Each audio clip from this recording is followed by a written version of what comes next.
The views and opinions of the hosts and guests are their own and do not necessarily reflect the views of the management and staff of Guardian Radio.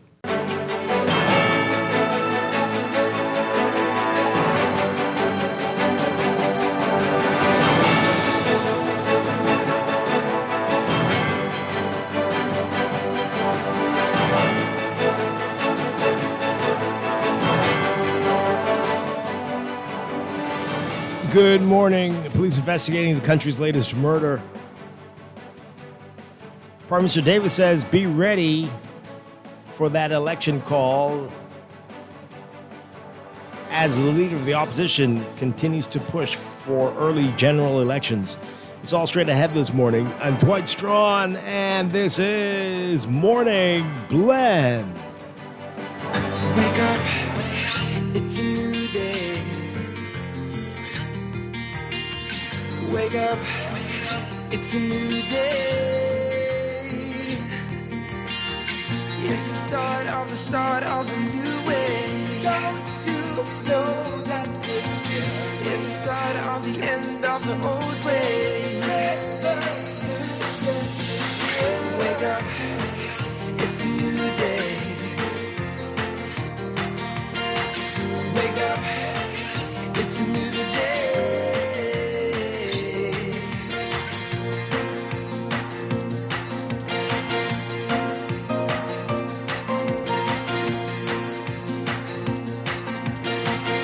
Good morning in Grand Bahamas. It is Tuesday, October 7th, 2025. This is Morning Blend on Guardian Radio 96.9.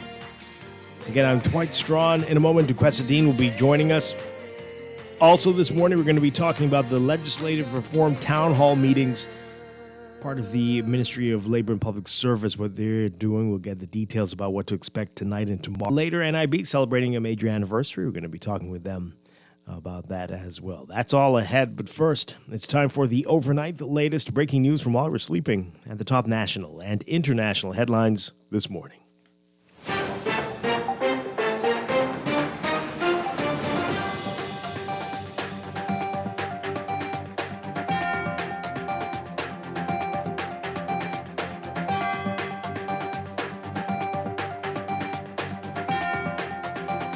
In the overnight, police investigating the country's latest murder, a shooting overnight in the Seabreeze Lane area. We're told the male victim was in his 20s, was shot and killed outside his home.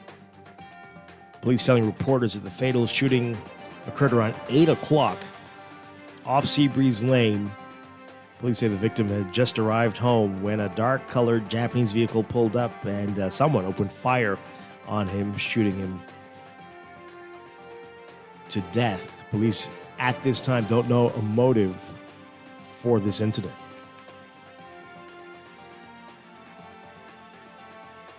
In the wake of Golden Isles MP Vaughn Miller's sudden death and the vacancy of his seat, PLP leader, Prime Minister Philip Davis, urging party supporters to stay alert, ready and faithful regarding what comes next. The Prime Minister did not give any indication on when he may call a by-election for the Golden Isle seat, or if he is inclined to go straight into a general election.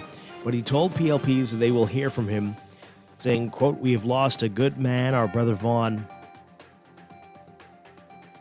Vaughn was family. He served his people with dignity, humility, and strength. To people of Golden Isles, you are on my mind and in my heart." He went on to say, quote, "I know many of you have questions tonight about what comes next, but for now I want you to do one thing. Stay alert, stay ready, and stay faithful, because when the time comes, and it will come, you will hear from me." The speculation that Davis could call an early general election instead of a by-election, which has to be held within 90 days of a seat being declared vacant. F&M leader Michael Pintard has urged the Prime Minister to do so, claiming it would be the financially prudent decision.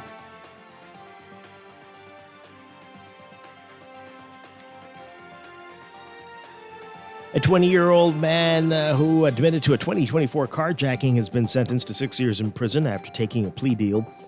Ephesian Eugene admitted the armed robbery charge during a hearing before Justice Renee McKay. On April 3rd, 2024, at around 12:20 a.m., Lamar Taylor was parked at the Western Esplanade in New Providence when three men, one with a gun, forced him out of a champagne-colored Honda Accord. Eugene was arrested later that day and admitted the offense. As part of the plea deal, Eugene will spend 2 years on probation once he's released from prison. If he gets into trouble during this period, Eugene would risk returning to prison for 2 years. And prosecutors discontinuing a rape case against a 36-year-old man. Devon Adderley was accused of raping an 18-year-old woman on March 26, 2022. When he appeared before Justice Wilhelmina Archer Mins for the start of his trial, prosecutors presented a nolle prosequi, directing the proceedings be brought to an end. Adderley was on bail. The Ministry of Agriculture and Marine Resources partnering with the Ministry of Education and BAMSI to launch its Agriculture and Marine Cadets program. The program seeks to foster agriculture and marine skills that will expand the market of locally grown produce, animals for poultry and other meats, and promote sustainable fishing. Agriculture and Marine Resources Minister Jomo Campbell said the program is a chance to reduce the Bahamas' high rate of imports. Government High School, R.M. Bailey Senior High, C.I. Gibson Senior, C.V. Bethel Senior are the first 4 schools that will carry out the initiative.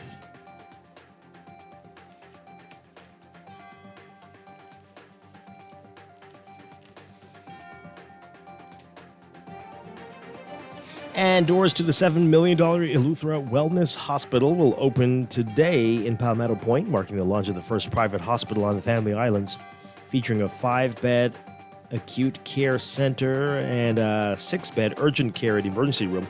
The facility is equipped with 2 advanced life support ambulances and will offer advanced cardiac and trauma life support to patients. The new hospital, part of local health solutions company Bahamas Wellness Health Systems collection of medical facilities throughout the country. And the government has directed that the Bahamas electronic medical records system be fully rolled out nationwide by the end of 2025. The decision representing a major step forward in advancing healthcare delivery. The platform developed under the Information Systems for Health Bahamas initiative, providing a secure and centralized digital system for managing patient information.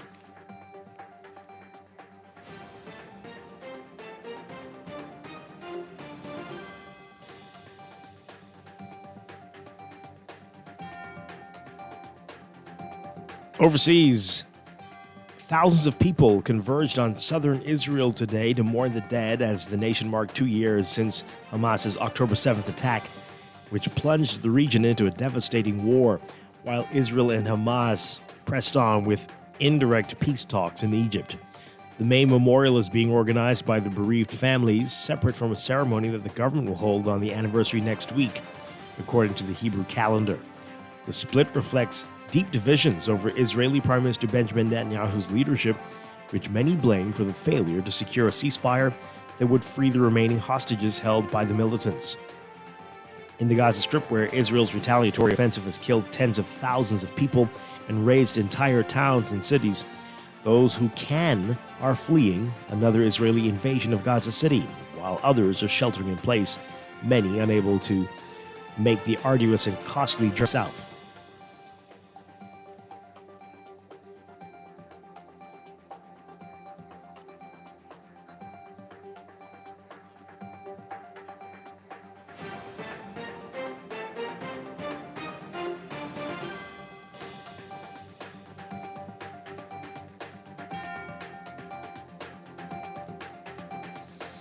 And fishermen in Trinidad and Tobago fear for their lives and jobs after U.S. strikes in the Caribbean. U.S. President Donald Trump, according to one fisherman, is, quote, giving instructions to shoot and kill people. His concern is heightened after Trump declared in a memo obtained by the Associated Press that the U.S. was in an armed conflict with drug cartels in the Caribbean, alleging they are trying to bring deadly poison to U.S. shores. On Friday, Defense Secretary Pete Hegseth said he had ordered another strike on a small boat he accused of carrying drugs in the waters off Venezuela, the fourth since revelations that Trump told lawmakers he was treating drug traffickers as unlawful combatants. Meanwhile, Venezuela has accused the U.S. of military buildup and aggression, prompting President Nicolas Maduro to place the country's military and civilians willing to take up arms on high alert. Stuck in the middle, Trinidad and Tobago, a nation of a multi-million-dollar fishing industry that employs thousands of fishermen who cast their nets almost daily to sustain themselves and their family. Trinidad's Prime Minister Kamala Persad-Bissessar says that drug cartels have contributed to pain and suffering in her country. She's urging the U.S. to, quote, kill them all violently. She also said she's willing to grant the U.S. access to Trinidad and Tobago if needed so Americans can defend Guyana from neighboring Venezuela, which has claimed two-thirds of Guyana as its own. Maduro says that Persad-Bissessar's willingness to grant such access is like declaring war against Venezuela. The Venezuelan president has called for a return to good relations with its Caribbean neighbor, even as Trinidad and Tobago's government claims there's no bad blood between the countries. But again, fishermen fear being killed by U.S. military strikes while out fishing because they believe boats could be mistaken for a drug smuggling vessel.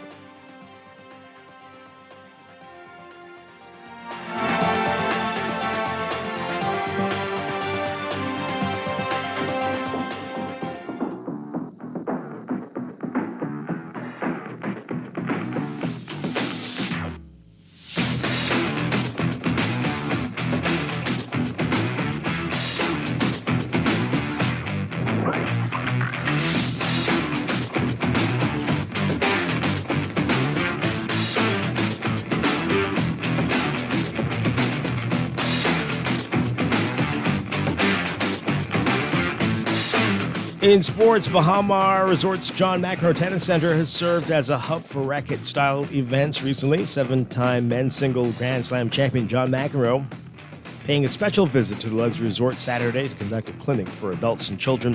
He spoke about what it means to return to the Bahamas and carry out this type of initiative.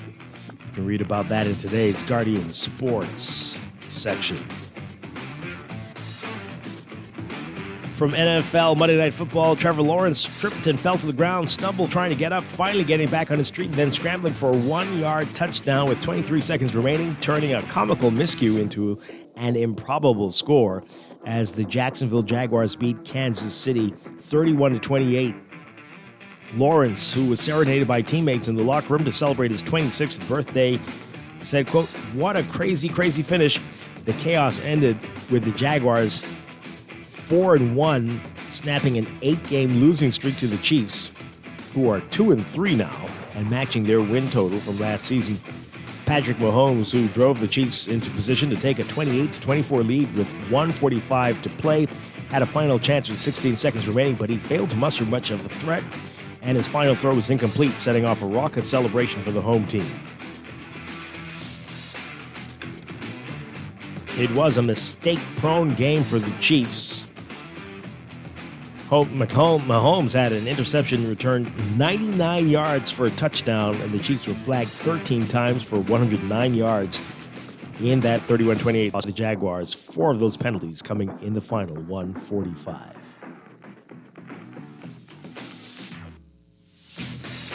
From Major League Baseball, the Los Angeles Dodgers holding off the Philadelphia Phillies 4-3 for a 2-0 lead in the National League Division Series.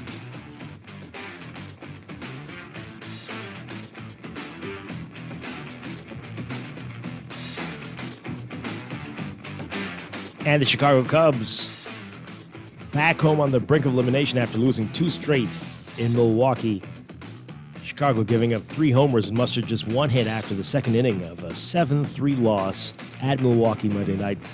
The Brewers have a 2-0 lead in their best-of-5 National League Division Series.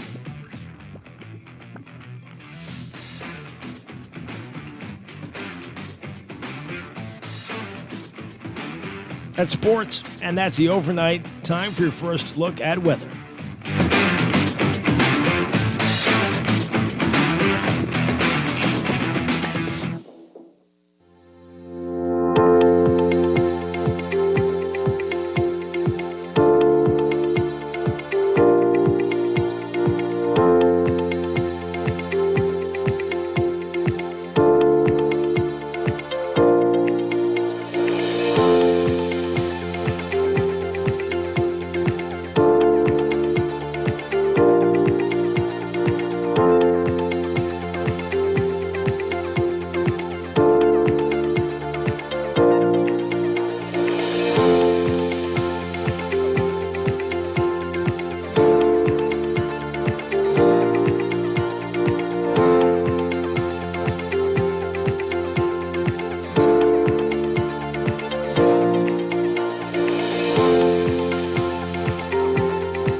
first look at weather brought to you by Star General.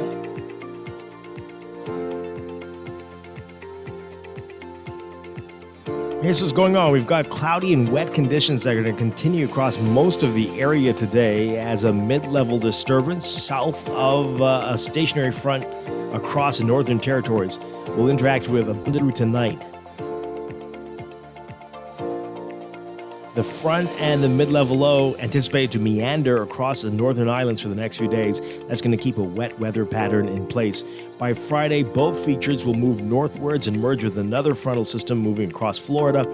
That's going to allow for heavy showers and possible severe thunderstorms across the northern islands due to prefrontal activity, while high pressure will dominate across the central and southeast Bahamas into the weekend. The front will enter and stall across the northern Bahamas during National Heroes Day on Monday, the holiday. So we have to deal with rip currents. There's a high threat of dangerous rip currents affecting all Atlantic exposed shorelines, and beachgoers and small craft operators are urged to not venture into the waters until conditions improve beginning later this week. Motorists along coastal roadways and Atlantic exposed shorelines also urged to exercise caution, especially if you're in the Lutheran or the Glass Window Bridge. We're expecting overtopping waves and sea spray. Minor coastal flooding and possible erosion is also possible in these areas, especially during high tide. So your forecast for today. For the extreme northern islands, we're looking at mostly cloudy conditions becoming mostly fair tonight, but a 30 to 50% chance of showers and thunderstorms, decreasing to about 20 to 40% by tonight. Winds northeast to east at 15 to 25 knots, decreasing to 15 knots by tonight. For the rest of the northwest Bahamas, including New Providence, look for cloudy to occasionally overcast conditions, becoming partly cloudy by nightfall, with a 30 to 50% chance of showers and thunderstorms this morning, increasing to 40 to 60% by this afternoon. Expect shower chances to decrease late tonight. Winds east to southeast at 10 to 15 knots. For the central and southeast Bahamas, look for cloudy to occasionally overcast conditions, more of a mix of sun and clouds for the extreme southeast Bahamas. A 30 to 50% chance of showers and thunderstorms for the central islands, increasing to 50 to 80% by this afternoon, but about a 20 to 30% chance of showers and thunderstorms for the southeastern islands. Winds east to southeast at 10 to 15 knots, falling light and variable at times. High temperatures today with all that rain and cloud cover. Look for highs to stick to the upper 80s, around 87, 88 Fahrenheit, about 31, 32 Celsius. The heat index will likely only be a factor for the extreme southeastern islands, making it feel like it's about 102 Fahrenheit, 39 Celsius. Overnight lows tonight getting down to about 77, 78 Fahrenheit, 25 Celsius. That's your first look at weather this morning. We'll have a look at the tropics and your extended outlook coming up in just a bit. This weather check brought to you by Star General Insurance, made simple.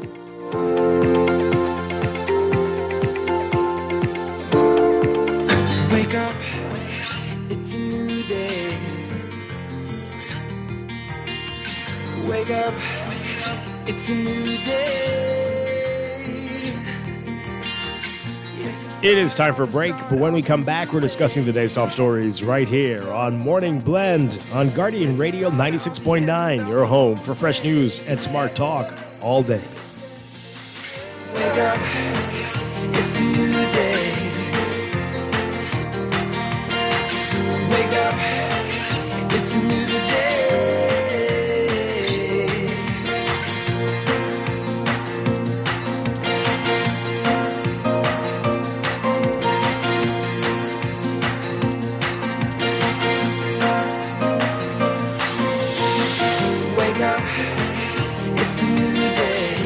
The glitziest night in agriculture, where roots run deep and the spotlight shines bright. The Agrarian Awards 2025 takes center stage on Saturday, October 18th at the Atlantis Paradise Island Grand Ballroom, and you need to be there. Presented by the Ministry of Agriculture and Marine Resources and the Agricultural Development Organization. Get your tickets now at adobahamas.org or call 397-7400 for more information. The Agrarian Awards 2025, planting with heart and soil. This October, Bahama invites you to indulge your your senses at the Culinary and Arts Festival, where world-class flavors meet breathtaking creativity in the heart of the Bahamas. Join us October 22nd through 26th for an unforgettable celebration featuring culinary legends Daniel Boulud, Marcus Samuelson, Dario Cicchini, and Simeon Hall Jr., alongside a vibrant lineup of Bahamian chefs and mixologists. Explore captivating art installations, interactive workshops, and live performances, all set against the stunning backdrop of Nassau's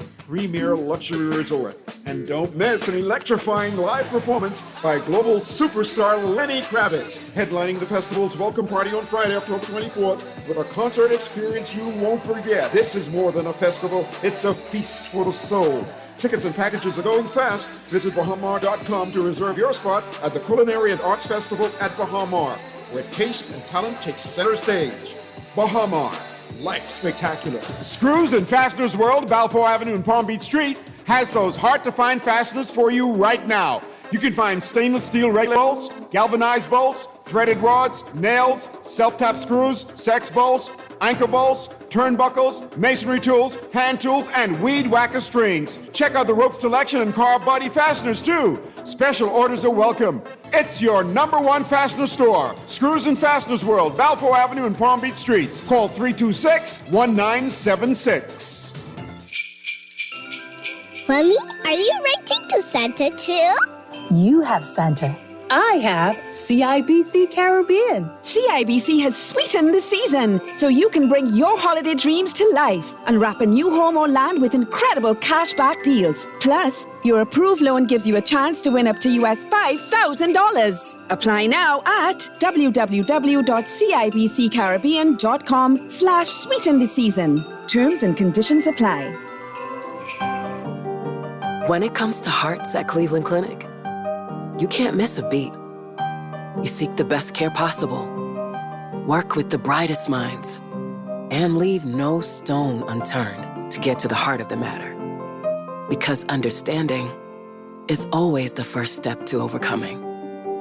For every heart in the world, see how we're advancing the future of heart care at Cleveland Clinic today.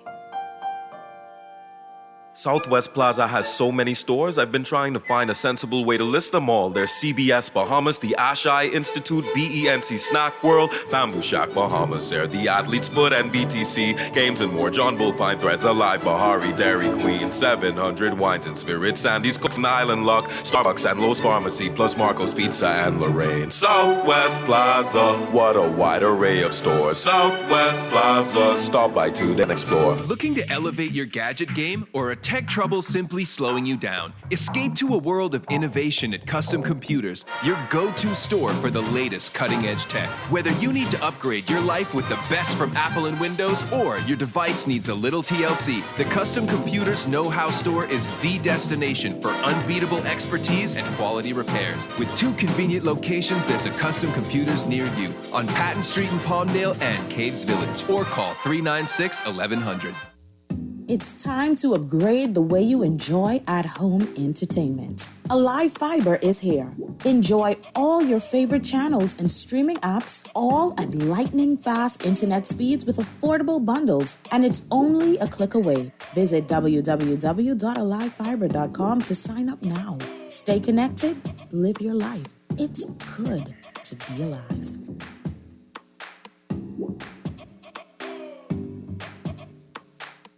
This October, let's come together for hope, support, and strength. It's the Sister Breast Cancer Support Group Dollar Day, happening Friday, October 17th from 7 a.m. to 10 a.m. right here on the grounds of the Nassau Guardian, Carter Street, Oaksville. And the best part? With just $1, you can help make a difference in the fight against breast cancer. Every dollar counts towards awareness, education, and support for women battling this disease. Come on out, drop $1 and stand with us for a cause that touches so many lives. Join us on Friday, October 17th from 7 to 10 a.m. and let's turn every dollar into hope. That's the Sister Breast Cancer Dollar Day, proudly sponsored by the Guardian Media Group, Star 106.5 and the Guardian Radio 96.9. Wake up, it's a new day. Wake up, it's a new day. It's the start of a new way. Go do know that it's the start of the end of the old way. Wake up. Wake up. It's a new day.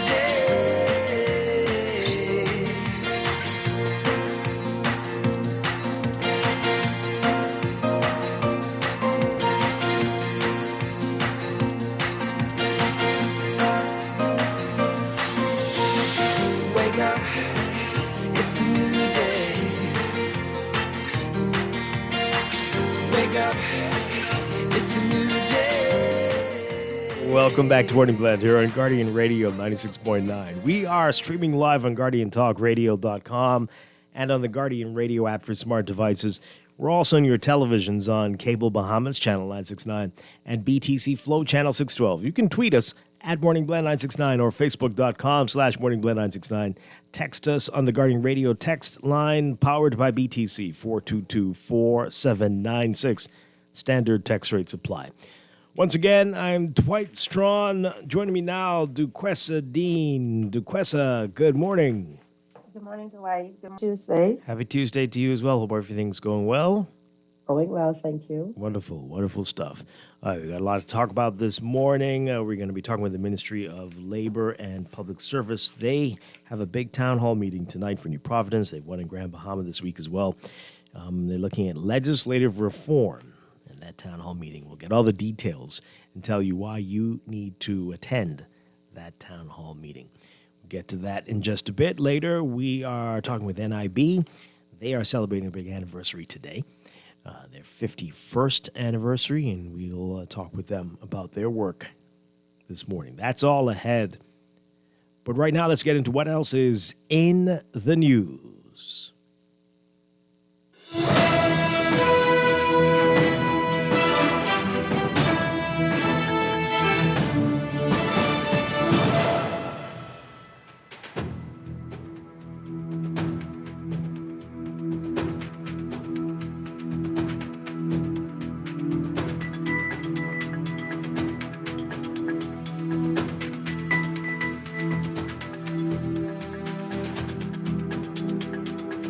And in the news, the PLP holding a big rally last night, the South Central Link-Up, and advising everybody to be ready.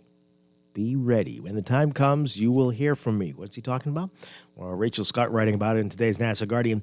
So in the wake of Golden Isles MP Vaughn Miller's sudden death and the vacancy of his seat, PLP leader and Prime Minister Philip Davis last night urging party supporters to stay, quote, alert, ready, and faithful regarding what comes next.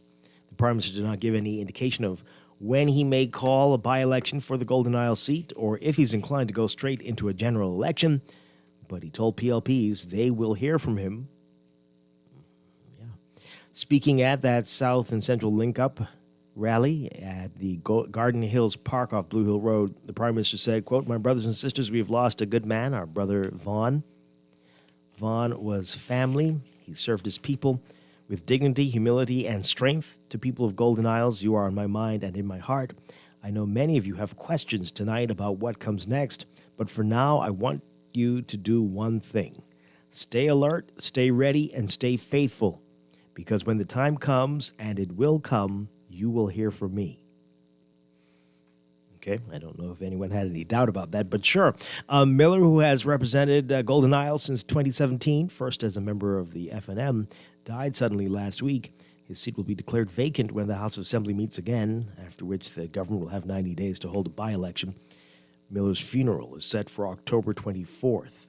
However, there is speculation that the Prime Minister could call an early general election instead of calling for a by-election, as one is due in less than a year, a general election. FNM leader Michael Pintard has urged him to do so, claiming it would be the financially prudent decision. But Prime Minister Davis said last night was not about politics. He said, quote, "Tonight we reflect on where God brought us and continue the fight in honor of our brother's life, his service, and his example. Let us honor his memory by continuing the work, by lifting others as he did, by serving our people with compassion, and by keeping our hearts turned toward God." All right. In a speech last night, the Prime Minister told supporters that the party cannot get comfortable, saying, quote, we have to work for it, we have to earn it, and the only way we earn it is by doing right by the Bahamian people. We earn it by keeping our word. We earn it by showing up for our communities. We earn it by putting people first in everything we do. We cannot get comfortable. We cannot start believing that because we won before, we will win again automatically. The Bahamian people will keep us only if we keep them first. So as we celebrate tonight, let's also remind ourselves why we are here: to serve, to lead with integrity, to prove every day that the PLP still stands for the people. All right. Interesting words there. What do you make of that, folks? Are you feeling that? Let's talk, and we'll get to more of what Pintard is saying. But that's a pretty good pep rally speech there. What do you make of that, DeQuessa? And folks, you can give us a call, 323-6232, 325-4316, 325-4259. Call us toll 300-5720. Are you feeling it, that you've been put first? That is just asking a question. But why did you laugh like that? Let's talk. You want to go before we take these calls? No, let's take the calls first. Okay, let's get your volume up a little bit there. Caller, good morning. You are on the air.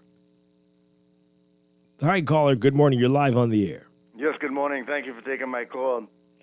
Dwight, you got to be also ready for you, no, not the day nor the hour when the Son of Man cometh. Mm-hmm. Only one man knows. Smart way to link a political be ready into the people who are waiting for a higher coming. So it's politics using religion, and I think we need to stop it. And if the Prime Minister wants to honor Mr. Miller, he should know the temperament that Mr. Miller set, because Mr. Miller objected to him on a number of occasions. And to honor him now would be to do the right thing and do some of the things that Mr. Miller would wish to see come forth for the Bahamian people, like the Freedom of Information Act. He could do to really prove that he's honoring Mr. Miller and not using his death as some catapulting move now into political move, because this is shameful what he's doing, my opinion. Okay. Well, boy, thank you very much. Appreciate it. Wow. 323-6232, 325-4316, 325-4259. Tweet us, Facebook us, text us. This texter says here, no, I don't feel that I've been put first. I didn't even know that Golden Isles had a meeting last night. I wonder where my vote will go now. Well, South Central.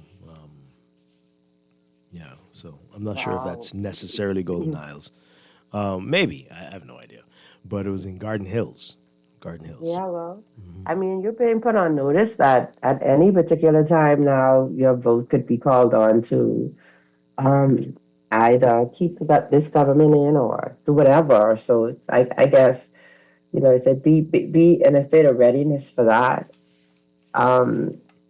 Personally, as a citizen living in what I feel is chaos, I don't think that, I've been put first, but as a citizen overall, just living in the chaotic situations that we live in every single day, the lack of proper public transportation that makes every single morning that you have to go out to work a headache and stressful, and stress is a disease trigger.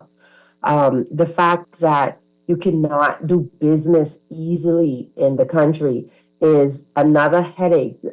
Just having to grease anybody that you need to help for any particular reason, just to do their own job, is ridiculous.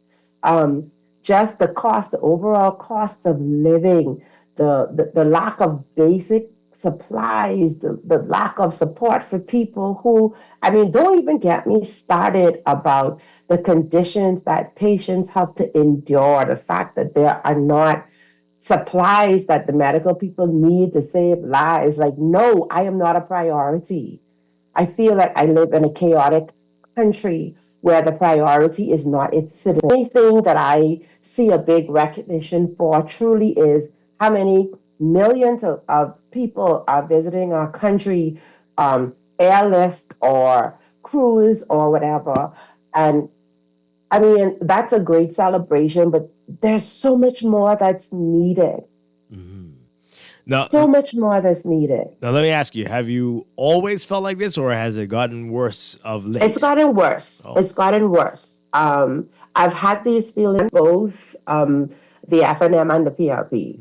So, but it seems to me that we have veered so far off course. I've almost lost hope that it could be reined back in, because what is necessary to pull our country back is almost somebody who does not truly care about how the electorate would feel. Like, even the voting process is crazy. Like why are MPs or prospective MPs doing the crap that they're doing in communities? Why do people have the expectation that this is what politics is about, that they must come and give you a stove or give you $50? Or like, why isn't your vote more meaningful for the overall operation of this country? Why is it just for you? Like, Dwight, I am sick and tired. Well, sick and tired. I'll say this. I mean, a lot of those things you're talking about, these are long-standing problems. Long-standing and getting worse. You know, these people, if that's happening, they know who to offer these things to, because no one's ever offered me any of these things. So I don't know what to make of that. Not that I would want it. I'm just saying they certainly who to make these offers to, and that says a lot about not just the person running for office, but again, these a lot of the things you talked about, decade-old problems. As you say, many successive governments have just not been able to tackle a lot of these. But you say, and Dwight, I feel that as a result, and I feel that as a result of their lack of leadership and direction, the lack of consequences, the lack of enforcement of the law has created an entitlement attitude of its citizens, but also, I don't care. And all for me attitude towards from the citizens as well, because if our leaders are demonstrating all for me, if our leaders are demonstrating that, you know, they're getting wealthier, why would stop me from doing whatever I need to do to get it? It's not a collective approach. Okay, all right. I hear you. It's a chicken or an egg situation. Which one came first, right? Because I think the public is helping to feed these monsters and helping them to get bigger and bigger by buying into this type of behavior, unfortunately. But all the blame. There's enough to go around. But definitely there are challenges that remain. Let's see what these callers are saying. Good morning, caller. You're on the air.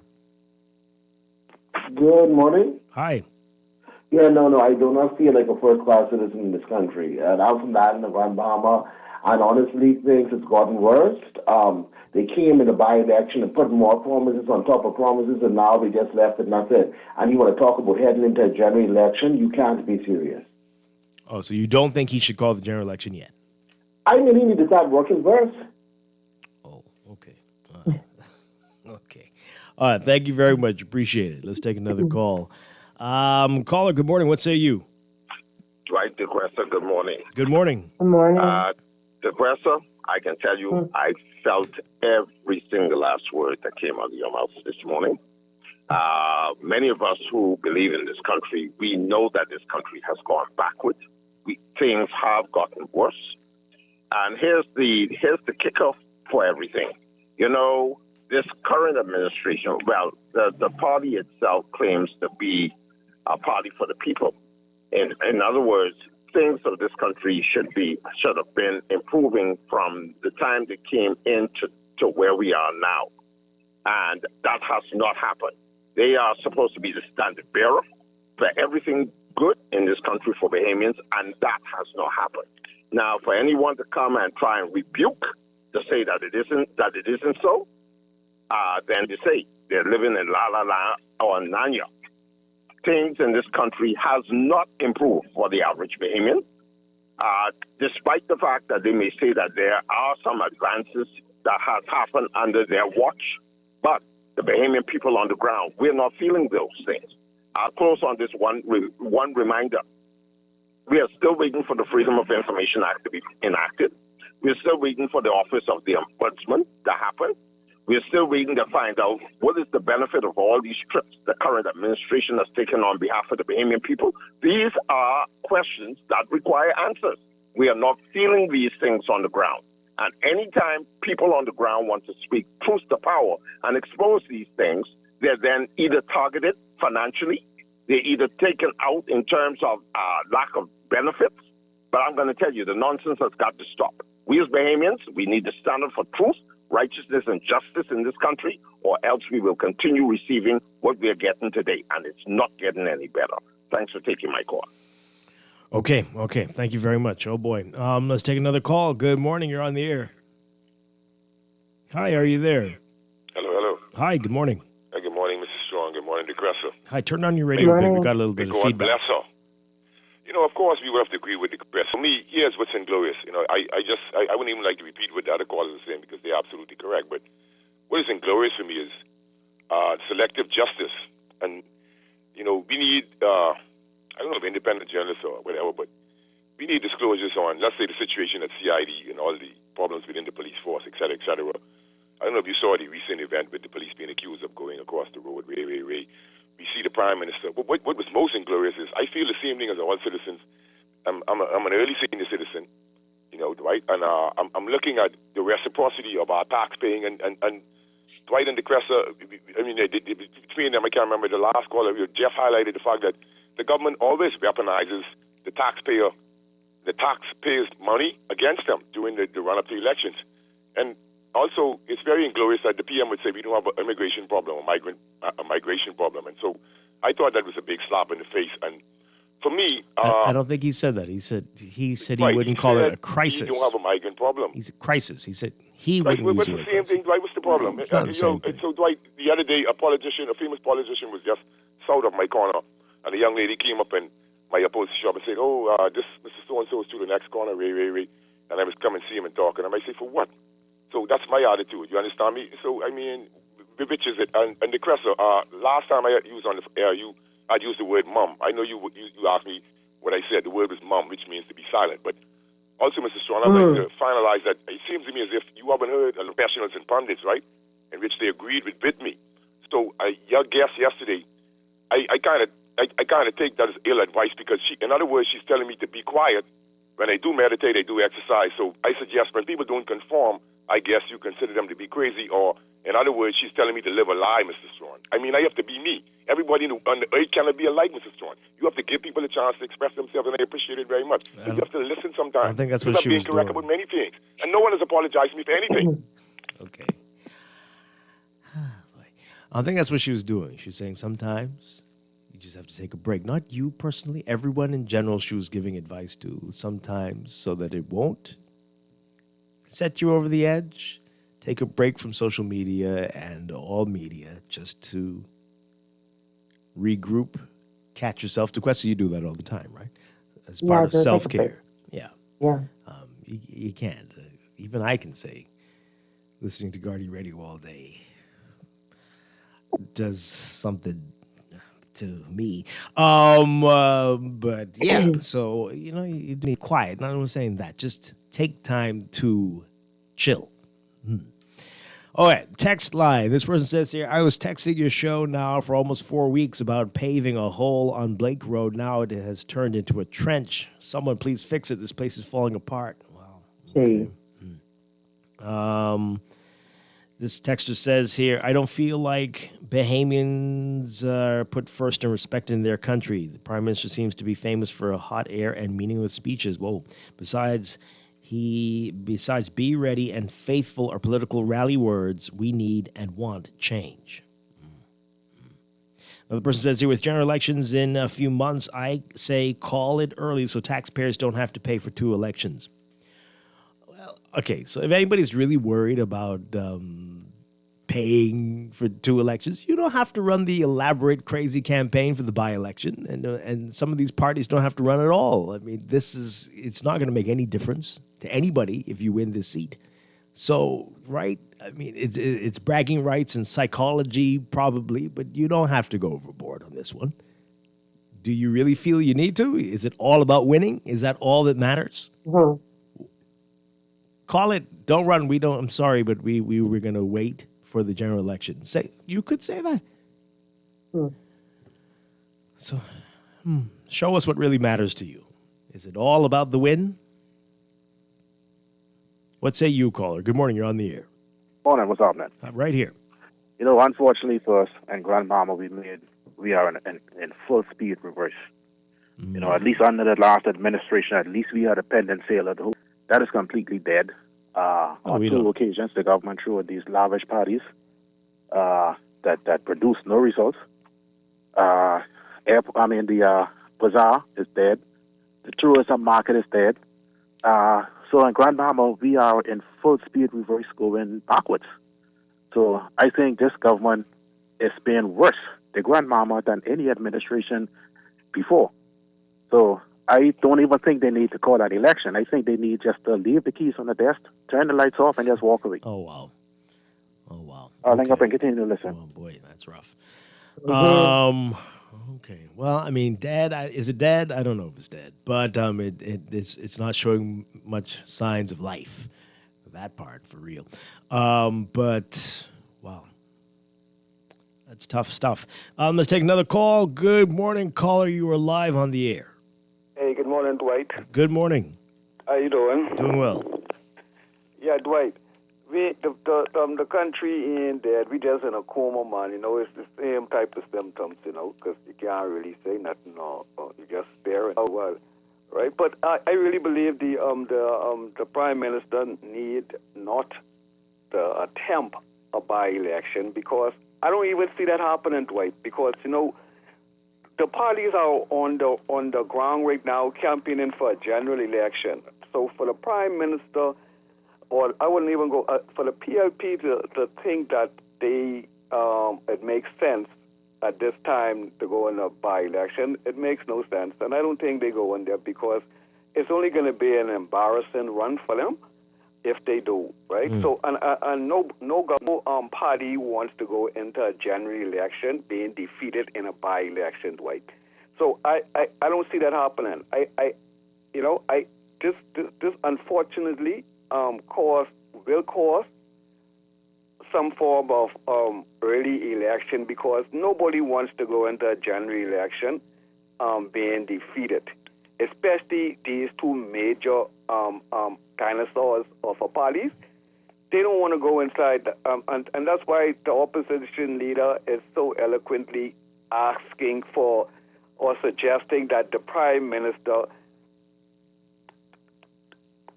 Hello? Yeah, we're listening. Yes, that's asking that the Prime Minister calls a general election, because it makes more sense to just to bite the bullet, because the problems this administration is it needs a new agenda, and I believe a general election at this time, right?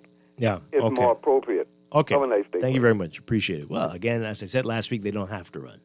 They don't. They could tell the folks there, hey, we are with you, but we're going to focus our attention on the general election. Let them. Don't worry. We will still be working for you, even if we aren't your representative. We'll let, you don't put it like this, but we'll let those guys duke it out over the seat. But we've got your back no matter what. I mean, that would be unheard of, I guess, around here, but it's something they could do. I think Alexis on Friday, my co-host, at first I didn't quite grasp what he was saying, but it really started to make sense the more he spoke about it. And I think we're going to need some constitutional reform on this. And, of course, that will mean a referendum. But at points like this, a year to go before a general election needs to be called. Perhaps we need to find a cutoff point where we say there's no reason to have a by-election here. We'll have the Governor General appoint somebody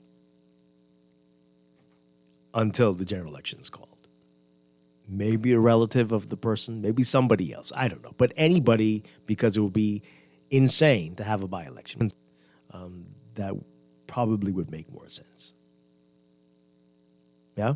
12 months, maybe 18 months ahead, if we're at an 18-month point before a general election is supposed to be called, we could forego the by-election. What do you think about that, folks? Let's take this call. Good morning. You're on the air. Good morning to you, Dwight. Hi, good morning. The question? That's good. Good morning. Good morning. The question, what you explained in the term from leadership thing, it would be called rudderless leadership, because it's like almost like you're sitting there and the leadership lacks a clear vision, clear direction. They have no consistency in decision making, often causing confusion, chaos, a loss of trust within the governance structure. You describe all of the symptoms of what is considered rudderless leadership. That sounds like the Bahamas over the last 15 years. That's all. Yeah. That's the whole. But this, It's always no. I like your point, Dwight, because you're correct. So here we are, 25 years since the 21st century, if you just pretend we are December, and we're still arguing with, fighting with, and unable to execute 20th century ideology, technology, programs, processes, or whatever, because the leadership we've had is cemented in the past and denies of the future. The number one thing we're facing is growth of the economy. That is an absolute necessary. So, I could tell you for the election, a general election is good for the country. A by-election is good for the Progressive Liberal Party. Because you have a general election, we'll be rid of them, and a by-election, they'll do what they did in West End, come in, make $400 million worth of promises, and spend millions of dollars, and the power of having the government's purse in that particular area. But I mean, why should they do that? Why, if you still have work to do, you still have a year or so, why should they make that same mistake, and putting in quotation marks that Minus made, and call this early? But see, what happens is when you could possibly get some of these things done that you've promised. But see, Dwight, that requires an analysis. And when you look at it, for the fact is, let's use the Constitution as a guideline. With the absolute January 4th of 2027, we met on October 6th, so that's the expiration date, not September. And 90 days from there, or whatever is called upon, is there. Mm-hmm. But if you look at the entire 4 years of the Progressive Liberal Party, if you look at all of the policy decisions, all of the projects and things they want to have done, it will not be accomplished in 1 year. And the question then becomes is, if they were capable of doing what they promised for 4 years, why haven't they? And so that is the problem we have, is we have a government whose ambition was greater than their ability, which is demonstrated in their performance over 4 years. So we have to question what giving them more time to do more things will solve. And that's what I'm saying to you. What we have to do is we have to begin to look for clear policy positions and look for people that totally understand the need to grow this economy across various different economic models, the need to understand how do we grow the stopover visitors and put the 50,000 people, which is the number. We need 15,000 people a week just for Freeport to thrive. Oh. That's equivalent to the 11 million people that we have come by the cruise ship. Yeah. All right, so see, Alan, we got a lot of calls coming. I want to ask you, though, the thing that I just talked about potentially looking at eliminating by-elections when they're so close to when a general election should be called. Hopefully one day we'll have a fixed date. But in any event, 12 to 18-month cutoff for by-elections. What do you make of that? What do you think? Do you think that's a good idea? I think it's a good idea. And Dwight, there's two ways to do this. One, we could come up with a method of selection from where, say, the government party or the prime minister or someone else, or for the fact that, let's say, we could decide it was won by this particular party, the leadership of that party would choose someone, because, that particular constituency choose them. But the most important part of that, Dwight, is if we actually have digitization, real digitization, not the stuff we've been talking about for the last 5-10 years, of the voters' roll, we can actually have a by-election in a week, because it will not require this fanfare of what is necessary. Because what we need to do is we need what do you call election control? Was it campaign reform? Because it will then begin to set the guidelines, the money spent, all those different things within that particular guideline. So then you could choose from one or the other. So that's a discussion we should actually have in the context of campaign reform across the... All right. Thank you very much. Appreciate it. Let's see if we can get these calls in. We've got a lot of your text messages as well. Good morning, caller. You're live on the air. Are you there? Hi, caller. Good morning. Caller, good morning. You're live on the air. Good morning, Dwight. Hi, good morning. And good morning, baby sis. Dwight, they don't do anything that anybody else suggests that they do. You don't get freedom of information or nothing. Now, you have to consider that this biometric registration has been announced that they intend to roll that out when? By the end of the year, right? Well, they're not going to have a general election before they put that in place to cover up having the non-Bahamians with funny papers. Oh, boy. Okay. You know what I mean? No, not going to do that. Not going to do that. Not going to do that. Not going to follow you down this nonsense. Okay. They need to find a way to work on that. The conspiracy theories and all the wackiness that is being spewed every day.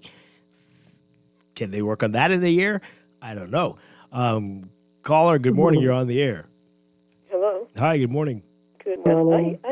What you brought up is a good suggestion, but right now, as far as if they were to deal with something like that with the suspicious nature and distrust, I don't think that's going to fly right now. I think they should stick to the plan.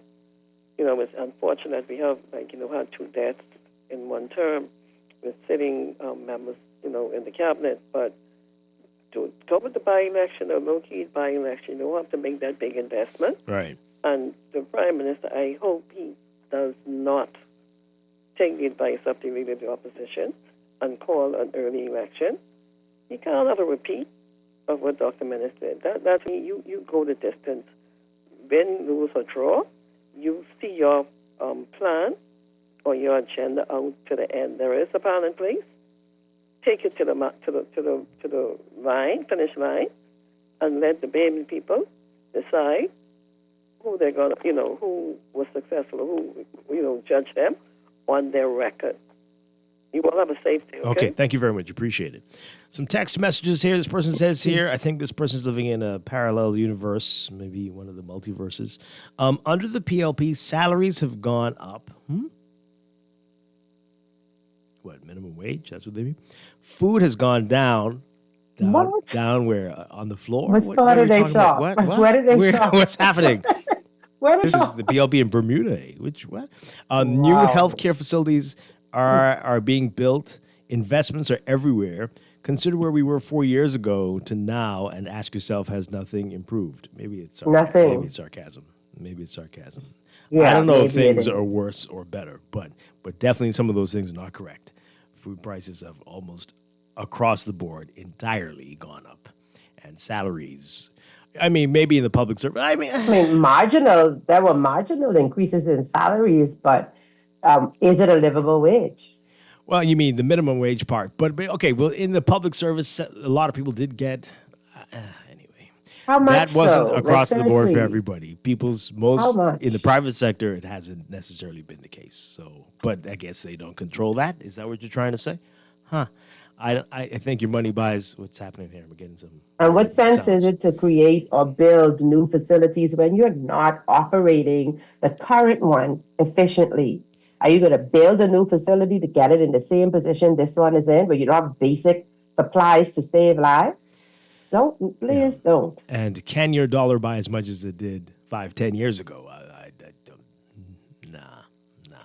Nah. The Bahamas is governed like a feudal society in the Middle Ages. Go to cities in the U.S. with local government and people who understand public transportation that works in green spaces and public works departments that maintain roads, sidewalks, and patch potholes. Bahamians need to wake up. Well, absolutely about the local government thing, which everyone has been promising, and yet here we are, especially for New Providence, right? This person says here, as a PLP, the PLP needs to go. They treat the ground generals very bad. Yellow Elder gone. Shock the hell out of them. Well, you say you are, but are you really? Okay. It's crazy how the respective supporters actually believe their party is better than the next. Both major parties have this country circling the drain with their rob the treasury and scorch the earth mentality. Something's going on with my mic, Mr. Producer. I don't know what's happening. So general election or by-election means little to the betterment of the Bahamas. And tell Duquesa she was, they said you weren't walking on Saturday, Duquesa. Were you? No, because I actually organized it, so I had to stay there to make sure everything. I don't know why they flowed watching well. you. Why are they watching you like that? I don't know. You should have said hi, though. I would have loved to meet you. This text is, Dwight, are you a PLP supporter? What these people are hilarious. Hilarious. That's funny. I'm sure Dave would have something to say about that.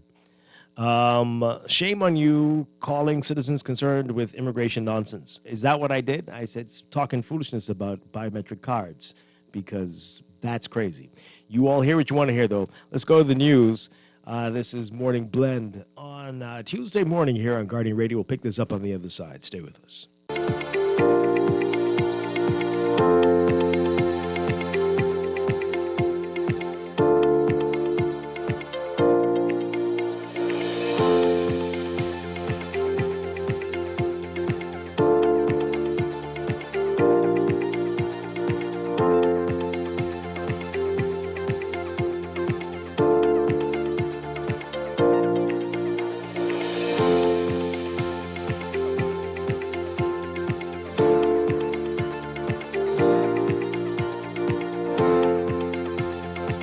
Welcome back to Morning Blend here on Guardian Radio 96.9. We're talkradio.com and on the Guardian Radio app for smart devices. Also on your televisions on Cable Bahamas, Channel 969, and BTC Flow, Channel 612. You can tweet us at Morning Blend 969 or Facebook.com/Morning Blend 969. Text us 4224796. Standard text rates apply. And now at 8:27, it's time for another check of your weather for today, brought to you by Sherwin-Williams. If you're ready to refresh your space, we'll head to your local Sherwin-Williams for premium paint, pro tips, and everyday deals and make it easy to get started. Here's what's going on. We've got cloudy and wet conditions that will continue for most of the area today as a mid-level disturbance just south of a stationary front across the northern parts of the country will interact with abundant tropical moisture through tonight. So that front and a mid-level low anticipated to meander across the northern islands for the next few days. That's going to keep a wet weather pattern in place. By Friday, both features will move northwards and merge with another frontal system across Florida. And this setup is going to allow for heavy showers in possible northern islands due to prefrontal activity, while high pressure will dominate across the central and southeast Bahamas throughout the weekend. The front will enter and stall across the northern Bahamas during the holiday weekend, and especially on National Heroes Day on Monday. So we're also being advised that there could be a high threat of rip currents along all Atlantic and Atlantic exposed shorelines, and beachgoers and small craft operators should not venture into the waters in those areas until conditions improve by later this week. So that means motorists and road users along coastal roadways are urged to exercise extreme caution while along these areas, especially the Glass Window Bridge in Eleuthera, as we're expecting overtopping waves and sea spray, minor coastal flooding, and possible erosion also possible during high tide. So for today, for the extreme northern Bahamas, we're looking at mostly cloudy conditions, becoming mostly fair tonight. A 30 to 50% chance of showers with thunderstorms decreasing to about 20 to 40% chance by. For the northwest and central Bahamas, we're looking at cloudy to occasionally overcast conditions, becoming cloudy by nightfall, with a 30 to 50% chance of showers and thunderstorms this morning, increasing to 40 to 60% chance by this afternoon for the northwest Bahamas, including New Providence. Shower chances expected to decrease by late tonight. Slightly different story for the central islands. By this afternoon, rain chances will increase to about 50 to 80% chance through tonight. And for the southeast Bahamas, a mix of sun and clouds today, turning mostly fair tonight with a 20 to 30% chance of showers with thunderstorms. Temperatures today look for highs in the upper 80s, around 88, 89 Fahrenheit, 32 Celsius.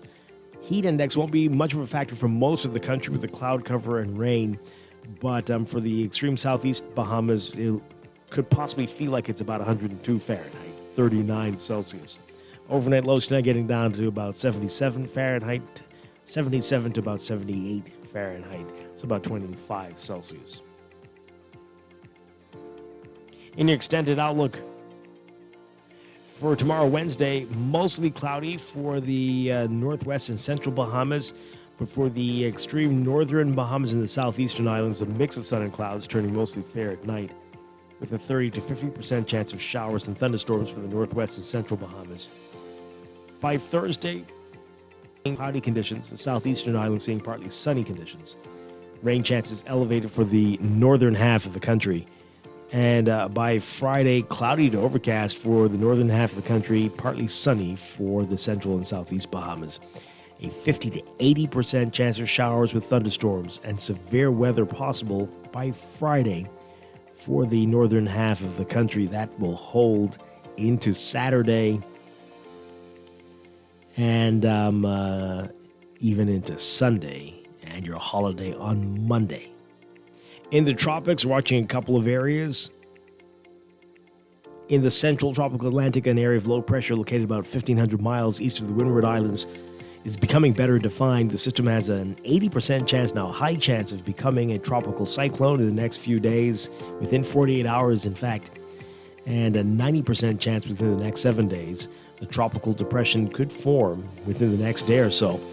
This system not expected to be a major impact for the Bahamas. It is likely to head into the Atlantic, but it could become tropical before the end of the week. And then in the southwestern Gulf, we've got a trough of low pressure near the Yucatan Peninsula. That's expected to emerge over the Bay of Campeche today. That system has a low chance, about a 10% chance of tropical development through the next 48 hours. That's your morning blend weather check. Weather check also brought to you by Easy Car Sales. The new 2026 collection of EVs have landed at the Easy Car Sales lots. Hop in, hit the road, and never go back to the gas station again. Only at Easy Car Sales, always electric, always the best brands in the business.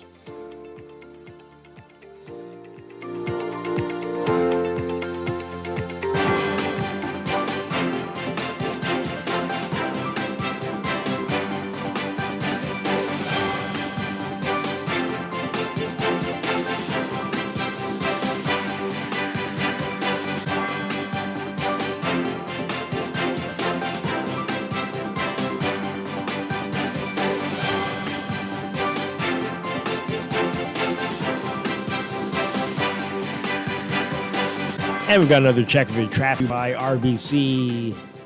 With RBC, your goals happen here. In your real-time traffic, a few hot spots to tell you about. We've got near the six-legged roundabout, you're going to see issues from multiple directions. Heavy eastbound traffic on John F. Kennedy Drive towards that roundabout. And then heavy southbound, slow-moving traffic on your Providence Highway towards the roundabout. Milo Butler Highway, heavy traffic as well, just north of Fire Trail, you'll see that.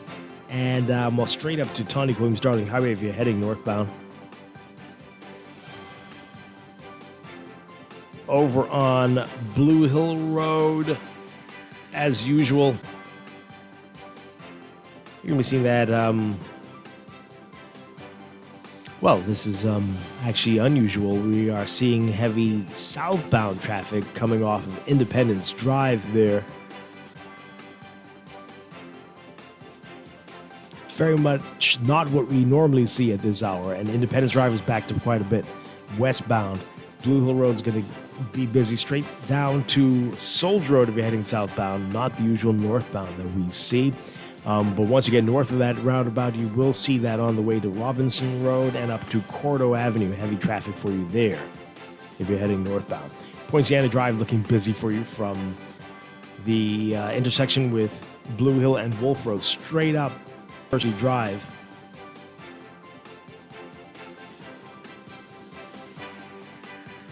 Those are your hotspots right now. That's your real-time traffic and your morning blend traffic alert. Also brought to you by NUA Insurance Agents and Brokers, your partner for smart motor insurance and advice that puts you first. Whether you're at home or on the go, getting an instant motor quote is easy. Give them a call or visit your nearest branch or log in anytime at nuainsurance.com.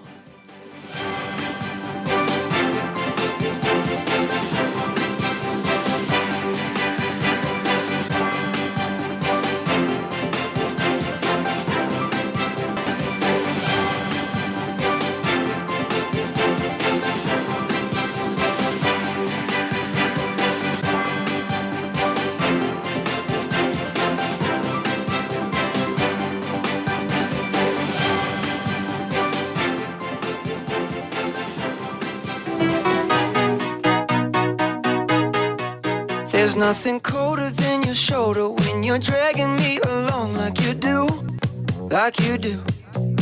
And then you switch up with no warning, and you kiss me like you want it, how rude. But I kinda like it anyways. I don't mind if this is gonna take a million days. I know you'll come around to me eventually. If you sit back, relax, enjoy my company, my company. Once you know what my love's gonna feel like, nothing else will feel right. You can feel like moonbeam ice cream, taking off your blue jeans, dancing at the movies. Cause it feels so mystical, magical, oh baby. Cause once you know my love is so mystical, magical, oh baby. We are back with Morning Blend on Guardian Radio 96.9. Dwight Straw along with Adena on this Tuesday. Coming up in just a couple of minutes, we're going to get a preview of what to expect at the town hall meeting for legislative reform. The Ministry of Labor and Public Service putting that on. We're going to get to that in just a few minutes. I want to wrap up the conversation we were having before. Duquesa, the Prime Minister telling folks to be ready when the time comes. You will hear from me. Will he call a by-election or will he go straight to the general election? That's what everybody's wondering. And again, the opposition is saying, just go straight to the general election. They're saying, Michael Pintard saying, quote, every dollar this government spends on politics is a dollar taken away from families struggling to buy groceries, pay light bills, or keep a roof over their heads. The people deserve a say. Ring the bell and let Bahamians decide who they can trust to move this country forward. Our cream and butter challenges that deserve the full attention of this government. I stand by that. Wow. Okay. So, there's more on that in today's National Guardian. Caitlin Batt writing about it. Pintard is saying in a statement, quote, we know the real reason this government would rather run a by-election than face the entire country. They're afraid to defend their record. After 4 years, Bahamians are worse off. He went on to say, violent crime has left communities on edge with murders up 40%. Teachers are leaving, classrooms are overcrowded, and exam results keep falling. Electricity costs continue to climb, and the government's own plan warns bills will rise even higher. Housing is out of reach for too many families. Prices keep rising faster than wages. And there's still no plan to close the growing shortage of affordable homes. Immigration, too, has been mismanaged. Even U.S. officials have said the system has, quote, relaxed a lot. Illegal migration continues to pose a real threat to national security and to the integrity of our borders. Bahamians want order and fairness, but this government has failed to provide it. That is why they prefer a by-election. He's talking about the government now. They want to distract, divide, and delay. They do not want to defend this record to the whole nation at once. A general election gives a clear mandate to fix what is broken and to focus resources where people feel it most. This is bigger than one seat. It is about trust, priorities, and the direction of our country. If the PLP believes in their record, they can put it before the people. Prime Minister, stop wasting the people's money on politics. Ring the bell and let Bahamians speak for themselves. Wow. Okay, that's a lot. So quickly, let's finish. Let's get your reaction to that there.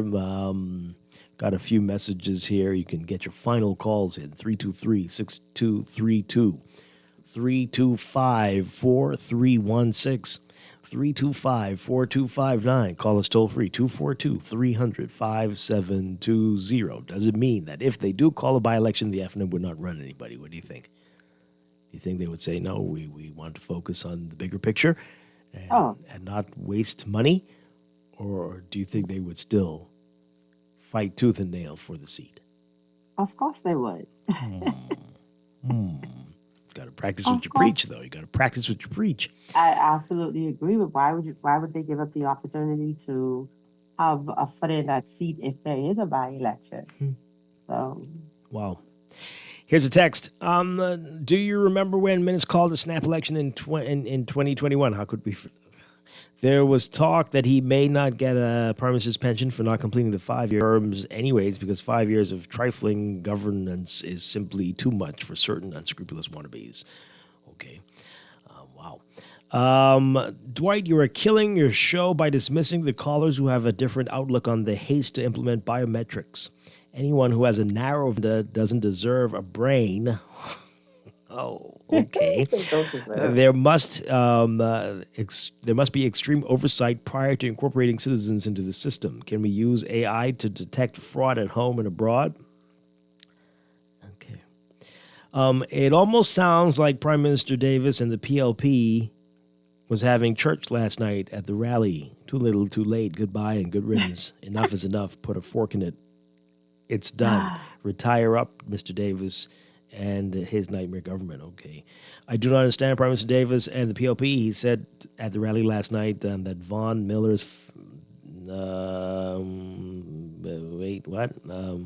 that they would give Von Miller a certificate as a stalwart counselor. Yeah, I think we heard that before. Get your final calls in 323-6232-54316. 325-4259. Call us toll free, 242-300. So, what would you do, Duquesa Dean, if you were the Prime Minister of the Commonwealth of the Bahamas? What would you do? Would you go to general election or would you call a by-election? General election. You would? Okay. Interesting. I would go to a general election. Yes. Time anyway. Yeah? And so... let's just see exactly what the people want. Just put it out there and let it be. Have confidence or, that whatever the outcome is what it should be. Why are you going to do a by-election now and then next year have to do a general election? Because the general election is not due yet. Go straight for the heart of it. It's not due yet. But you could call it. And don't be afraid that people are going to talk, he called a snap election like they talk about minutes. That's within your purview. That's within your power. You have up to a certain time to do whatever. So if it's going to be for the best interest of the country, as it relates to financial, as it relates to political mudslinging, just get it over with, Dread. Okay, Dread. This texter says, well, this is one of the reasons we need a fixed election date. I agree. We need a fixed election date. We've been saying that for years. And if we had a fixed election date, then this wouldn't make a difference, right? So you still have to have a by-election according to where the Constitution is right now. So if we had a fixed election date and it said it would have to be September of next year, then you still have your work to do? No? Let's hear what this caller has to say. Good morning. You're on the air. Good morning, brother. Good morning. Yes. You're live. We're listening. What happened? By-election, because I guess I would be testing the waters. You would see exactly what your government is up against. It may be, not necessarily, but it may be. Yeah. Yeah, I don't see it as a waste of money. I don't think it is a waste of money. If the COIOF, and I'm so sure they could win the seat, I don't see the problem. Just go right ahead and contest the seat. Why call it general election? I would say let's test the seat and see exactly what we're looking at. Yeah, that's what a lot of people are saying. So you say by-election, go to by-election. Okay. Yeah, I'd like to see a by-election. Okay. Thank you very much. Appreciate it. These final messages here. This person says here, oh boy, I can't read that part. This person says here, I have to edit. Dwight, we are in a very interesting place. I'm editing. That's not what they said. Look how many fraudulent passports have been made since the passport office went digital. How many? Do you know? Do you have the numbers? Because we don't have the numbers. What do you know? And I'm not afraid of progress. I'm afraid to call a general election until they get the biometric system in place so that all of the this again. It's an immigration scam, and they're waiting for that. That's what they're saying. Another one of those. Okay. Please, Prime Minister Davis, can you please ring the bell? We need a general election. You need a new mandate. We want to send a message to you and send you home. That's a text. This person says here, we read that already. I wonder if Bahamians are still angry at the F&M or PLP, the new anger point. We vote based on feelings. Okay. Yeah, you want to squeeze that in? Well, very quickly. Caller, are you there? You got about 30 seconds. 30 seconds. Are you there? No? Yes, hello? Okay, good morning. Good morning. Good morning, guys. Hi. I think it'll be in the best interest of the country to hold a by-election because remember now, that minister, he was a fallen hero in the city, died while he was in office. And the Constitution speaks that the Prime Minister either call a by-election in 60 days or call a general election in 4 months. And I don't think that a general election in 4 months would be the right way to go at this time. Why not? Why not? Okay, just saying that. Oh, I hear you. Prime Minister Davis, we will see how this goes. We will definitely all be here together watching. We've got to take a break. When we come back, we're going to talk about legislative reform and a special town meeting tonight. You want to stay tuned for that. This is Morning Blend on Guardian Radio 96.9. A little bit of something we can work it with, but all you do is push me out. But I like it anyways, cause I think I'm getting closer to you every day. I know you'll come around to me eventually. Just sit back, relax, enjoy my company. Oh baby, trust me. Once you know what my love's gonna feel like, nothing else will feel right. You can feel like moonbeam ice cream, taking off your blue jeans, dancing at the movies. Cause it feels so mystical, magical, oh baby. Cause once you know my love is so mystical. You try to rest, roll with the best. For all your printing needs, there ain't no one better, no. For posters and banners, magazines and flyers, for window decals, greeting cards and newsletters. No job too big and there's no job too small. You name it, we can print it. Just give us a call. Let Print Masters bring you. Star Guardian Building, telephone 302-2361. Maybe it's time to explore your options. There's no harm in reviewing your mortgage arrangement and considering a better deal. CIBC Caribbean can help you narrow your search and decide. Switch your mortgage to CIBC Caribbean and enjoy a special interest rate and help towards your switching cost. Visit CIBCFCIB.com/inspired home for more information. Conditions apply.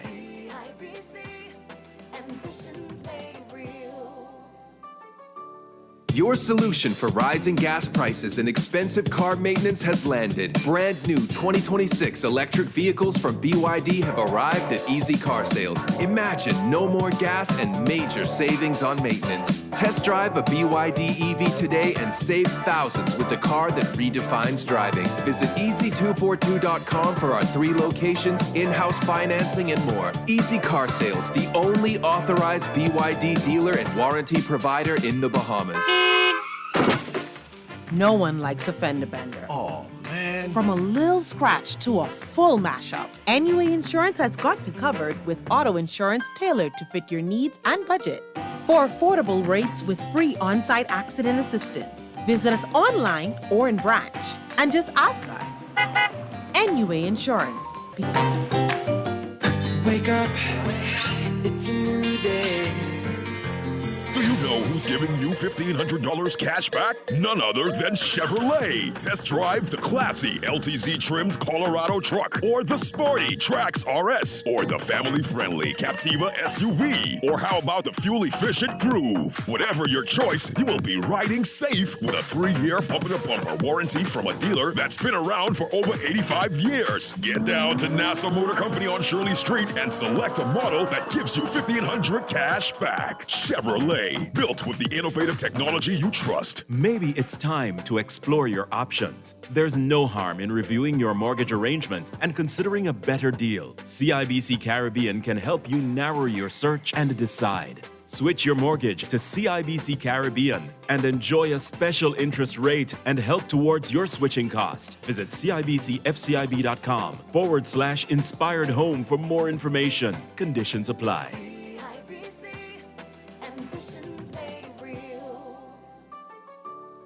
The Paint Depot for interior and exterior paint, material and supplies, automotive, marine and industrial, Rust-Oleum, color wheel, joint compounds, sealers, and much more. We are your distributor for automotive art colors. We have pressure washers, ladder rentals, and accessories. Select any color and we'll mix it and deliver it to you. Are welcome with bank pressure. Free quote today. Free delivery to the mailboats, homes, and businesses too. The Paint Depot, number 151 Mount Royal Avenue. Open Monday to Saturday, 7:30 to 5. The Paint Depot. We supply all your painting needs. Looking for insurance that fits your lifestyle and your budget? At Star General Insurance, we've got you covered. Whether it's motor insurance with flexible options for third-party liability and comprehensive coverage, or commercial insurance products that protect your business, we have choices you can afford. Own a home or renting? Our home insurance products have just what you need. And for the adventurers out there, we offer marine insurance too. Visit our website or social media pages for contact information and quotes. Star General, insurance made simple. Sherwin-Williams Bahamas doesn't mess about when it comes to product range and product knowledge. If it's a new product come in the store, we walk the store and study that product. One thing with our boss, if a new product comes in, he takes the time and he's always keeping us up to date with product knowledge. And we just had 9 weeks of different products that we had to study, and we had exams at the end of each product. Yeah. The only way we could sell the product effective, we have to know that product. Yeah, that helps us to relate to our customers. It gives us better knowledge to know what product to introduce to them. You understand? So we can know what product to give them to use and what product not to give them to use. So product knowledge, Sherwin-Williams. They got the keys. And the key is the product knowledge that comes with our extensive product range at Sherwin-Williams Paints, Bahamas. Find color in every day.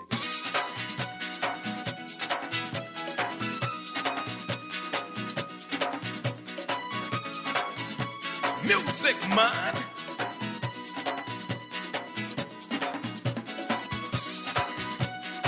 This is not a golden rule.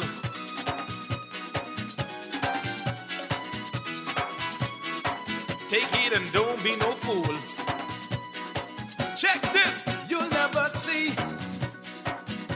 a dog barking at a parked car. You'll never see him barking if the car ain't moving. You'll never see people talking about you if you ain't going nowhere. We are back with Morning Blend on Guardian Radio 96.9. Dwight Strachan along with Duquesa Dean. And this morning we are getting details about what to expect at tonight's town hall meeting on legislative reform. The Ministry of Labour and Public Service responsible for this here to tell us about this event. Very pleased to welcome HR Consultant Patrice Taylor. Good to have you with us. Good morning. Good morning. It's a pleasure to be here. Thank you for having me. All right. So tell us about this. You're telling me about this off of HR consultants who've come together to help organize this event. Tell us about that partnership and who's involved. Okay, yes. Well, this partnership started a few years ago. And so for the past 2 years, I am a part of a team of HR strategists that have been contracted under the Ministry of Labour and the Public Service. And our job is we've been reviewing core labor legislation, right? We've been reviewing the Employment Act as well as the Industrial Relations Act. And during this process, what we've been doing is collaborating also with stakeholders. We've gotten stakeholder engagement along the way, along with the executive manager of special projects, Mr. Robert Farquharson. He has also been a part of this, a very strategic part of this team, a very instrumental part of this strategic team. Mm-hmm. And we have been receiving and reviewing the recommendations of stakeholders, as well as carrying out our own review of these very important legislation.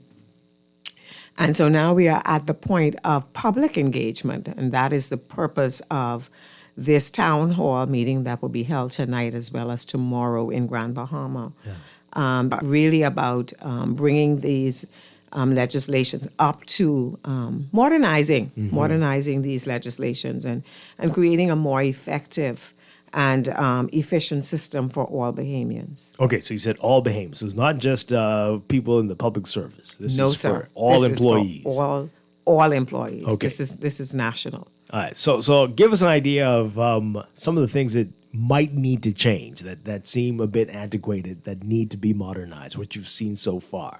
So we really can't get into that this morning. Oh. But what I will do, though, is explain what the purpose of the town hall is. Okay. Mm-hmm. To engage citizens, stakeholders, and community leaders all across the length and breadth of our nation in dialogues about legislative reform. And also to promote transparency, to engage participation, as well as to modernize the public service. Mm-hmm. Another purpose of this town hall is to ensure that public voices help shape national priorities. This is to give the public an opportunity to shape the trajectory of what happens next in terms of national policy. Yeah. So based on what you've seen so far, is it going to be extremely comprehensive, the work that needs to be done? Is it just some tweaks here and there, or how large a project is this going to be? So like I said, we're going to be speaking about proposed amendments to the Employment Act as well as the Industrial Relations Act, just those two documents. And we have this process is a 2-year-long process. What we see happening tonight is the result of a 2-year-long process, and we've been engaging stakeholders in terms of what they'd like to see in terms of the legislative reform, right, as it relates to all workers in the country. Yeah. Yes. Yeah. So what you've seen so far are the employees and the employers on the same page, or they want very different things? I think this is why tonight is so important. Mm-hmm. I think that's why the public needs to be in place tonight, just to understand what everybody wants. The opportunity. This is an opportunity for engagement. This is an opportunity for participation. This is an opportunity for their voices to be heard, to see whether common ground really exists, correct? Yeah. So that's what tonight is all about. Yeah. So are you able to share? Yeah, I wanted to know if maybe, is it possible for you to share who some of those stakeholders that you've already had conversations with or who have already collaborated on this are?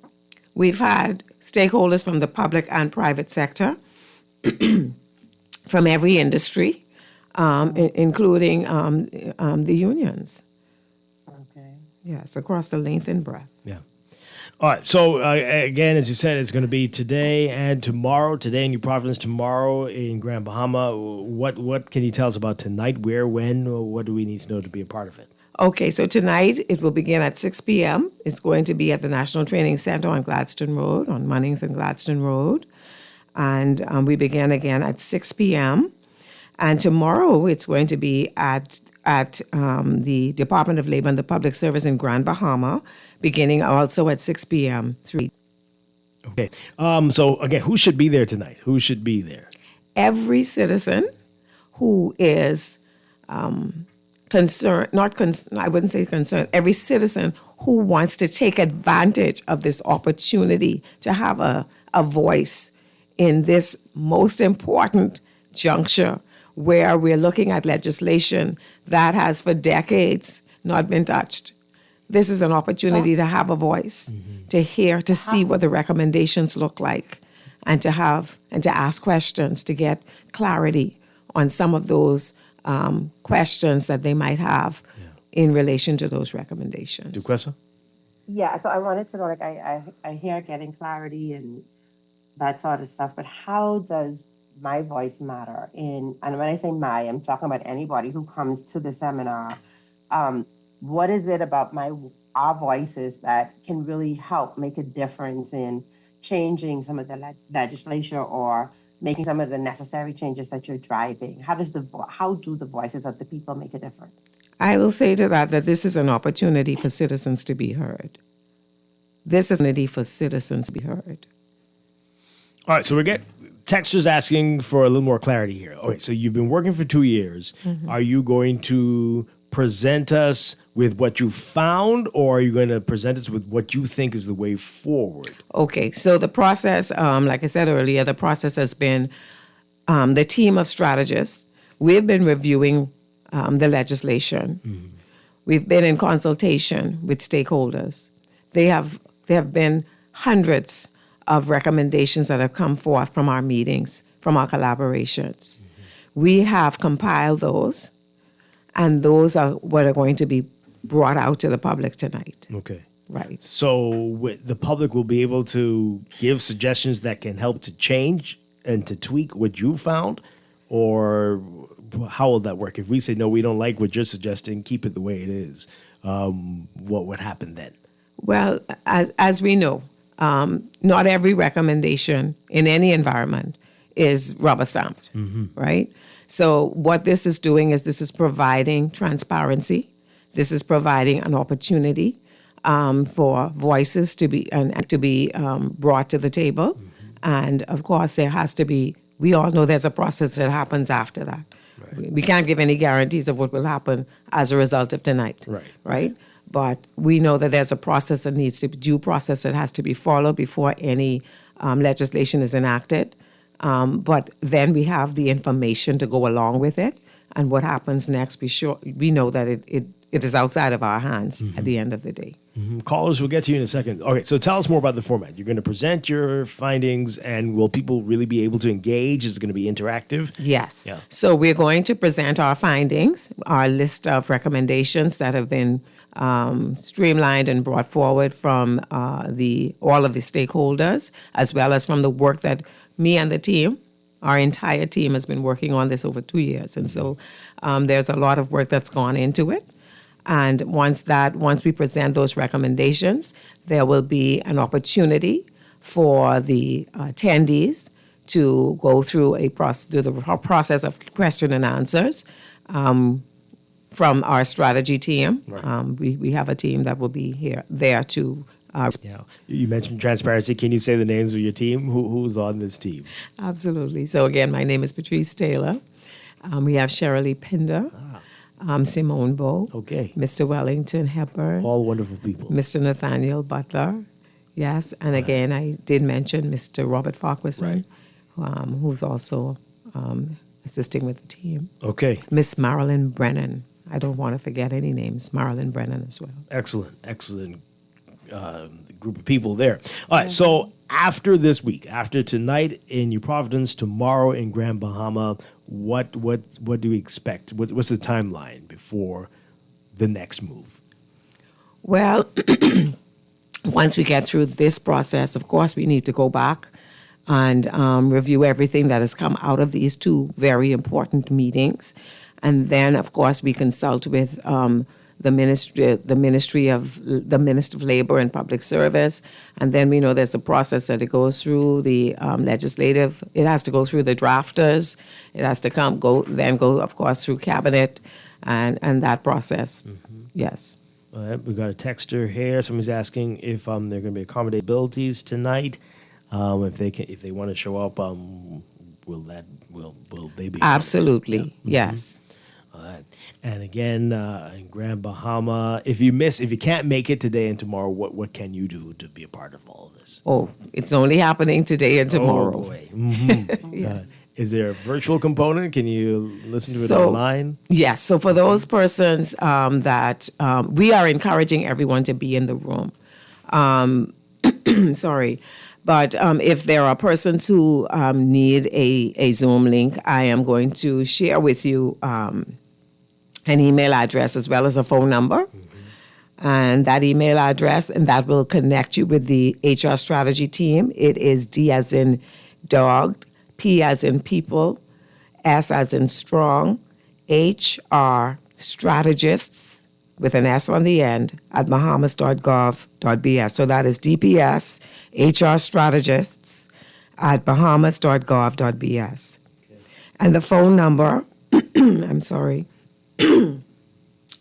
the phone number is 525. We'll connect you with a member of our HR strategist team. Okay. Wonderful stuff. We're looking forward to it again tonight. Remind folks where and when tonight. Yes. So tonight we are on the corner of Gladstone and Munnings Road at the National Training Center from 6 p.m. to 8 p.m. Tomorrow our team will be in Grand Bahama at the Department of Labour and the Public Service, again from 6 p.m. to 8 p.m. Okay. Wonderful stuff. Thank you so much. My pleasure. Patrice Taylor for being here this morning, and good luck. Good luck with this. We know Thank you so much. A lot of work needs to be done. Thank you. But and hopefully we'll talk again soon, but good luck. Thank you. Thank you so much. All right, we're going to break for news and be back with business. This is Morning Blend on Guardian Radio 96.9. Time we can start back in is when the car start moving. Huh. Hey, I say, dog don't back and back up. No way. Boy, she thinks she better than people. The only time we can start back in when the car start moving. That's true, but people do, you know. Huh. I know you're trying to figure out exactly what I mean. Mom, the Christmas cookie be for for Santa or for CIBC Caribbean? 'Tis the season for dreams to come true. Whether it's a house, land, vehicle, or upgrading your home, CIBC Caribbean can support your dreams with the financing you need. Enjoy incredible cashback deals with mortgages and land loans. Plus, your approved loan gives you a chance to win up to US $5,000. Apply now at www.cibccaribbean.com/sweeten the season. Terms and conditions apply.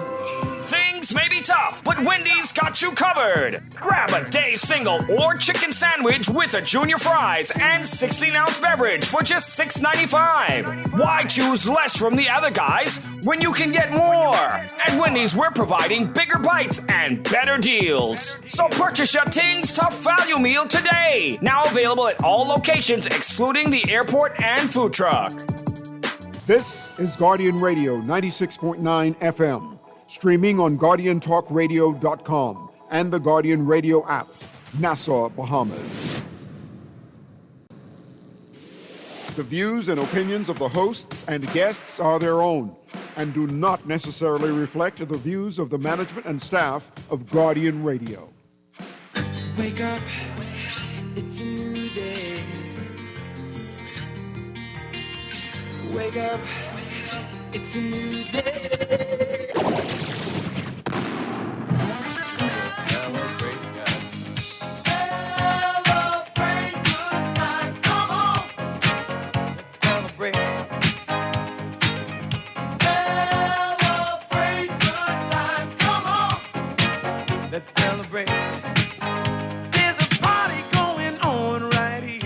Good morning and welcome to Morning Blend Business on this Tuesday, October 7th, 2025. Welcome back to our Morning Blend listeners. I'm Dwight Strachan along with Dean, and it's a special edition of the show today as the National Insurance Board is celebrating a big anniversary. It was October 7th, 1974 when the NIB came into being, and it's their 51st anniversary. So, hey, we're celebrating with them. We've got Rudeena Basden, Assistant Manager of the Public Relations Department, in studio with us. Good morning. Happy anniversary. Great to see you both. Good morning. Thank you for having us. Good morning. There you go. Let's get your mic up, Adena. There we go. Try that one more time. Good morning. Thank you for having us. There you go. Good to have you with us again. Happy anniversary. Thank you. So a lot's going on today, I can imagine. A ton. Okay, tell folks what they can expect today.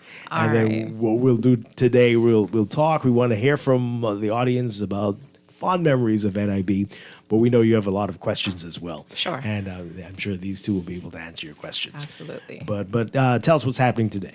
All right. So around the Bahamas, across the entire length and breadth of the Bahamas, we have treats and giveaways for our Customer Appreciation Day. So at 10 o'clock at our headquarters right here on Blue Hill Road, we will have cake cutting and little treats that we want to give to the public, to our customers, to say thank you, we appreciate you, and to celebrate with them. And You'll have enough cake for all these people? We always do. A ton of cake. Okay. And then at every other local office, so whether that's Wolf Road, Carmichael Road, and in the Family Islands, we will also have treats and giveaways at 11 a.m. Wow. Until those supplies run out. Mm-hmm. So people can just show up. Just show up, come see That's pictures, let pretty us know what cool. you love about us, see if you're going to be featured on our Facebook or Instagram page. Come on down. Don't have to bring your card or anything. Just show up. Just show up. Okay. You all know how to party. Excellent. And what else will people expect? All right. Wait, so I missed it. Is it like every location or is it just the main location? no, every location that sees Oh, wow. customers, every customer-facing location. And you said throughout the country. Throughout the entire country. Wow. All right, Excellent. so at headquarters, it starts at 10 a.m. And every other location, it's at 11 a.m. So if you prefer to go and visit our Carmichael Road location, that's fine. If you want to go to Wolf Road or Fox Hill or our Freeport local office, if you're domiciled there, we will have that there as well. Nice. That's beautiful. The other Family Islands as well. Yeah. Yeah. Great stuff. And what else can we expect? All right, so this evening, we also have the premiere of our 50th anniversary documentary. We've been working very, very, very hard and tirelessly at that. We're so proud to launch that. It's entitled NIB at 50, Reflecting on the Past, Building the Present, Securing the Future. So that's tonight. Unfortunately, it is an event that's by invitation only, but it is going to be a great evening for all of our guests. So we have a very big day ahead of us. We're in celebratory mode, and we just want to have fun today. Yeah. Excellent. All right. So, again, folks, give us a call. Tell us about NIB and you and how NIB has helped you.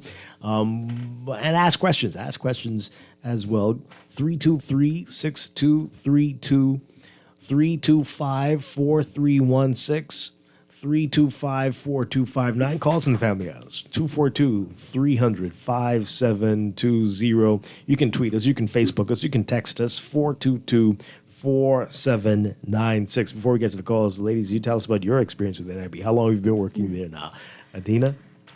Okay, thank you. Well, I have now been with the NIB board for almost 24 years. Wow. So I started in December of 2001. So, and for me, my experience with NIB has been a great journey.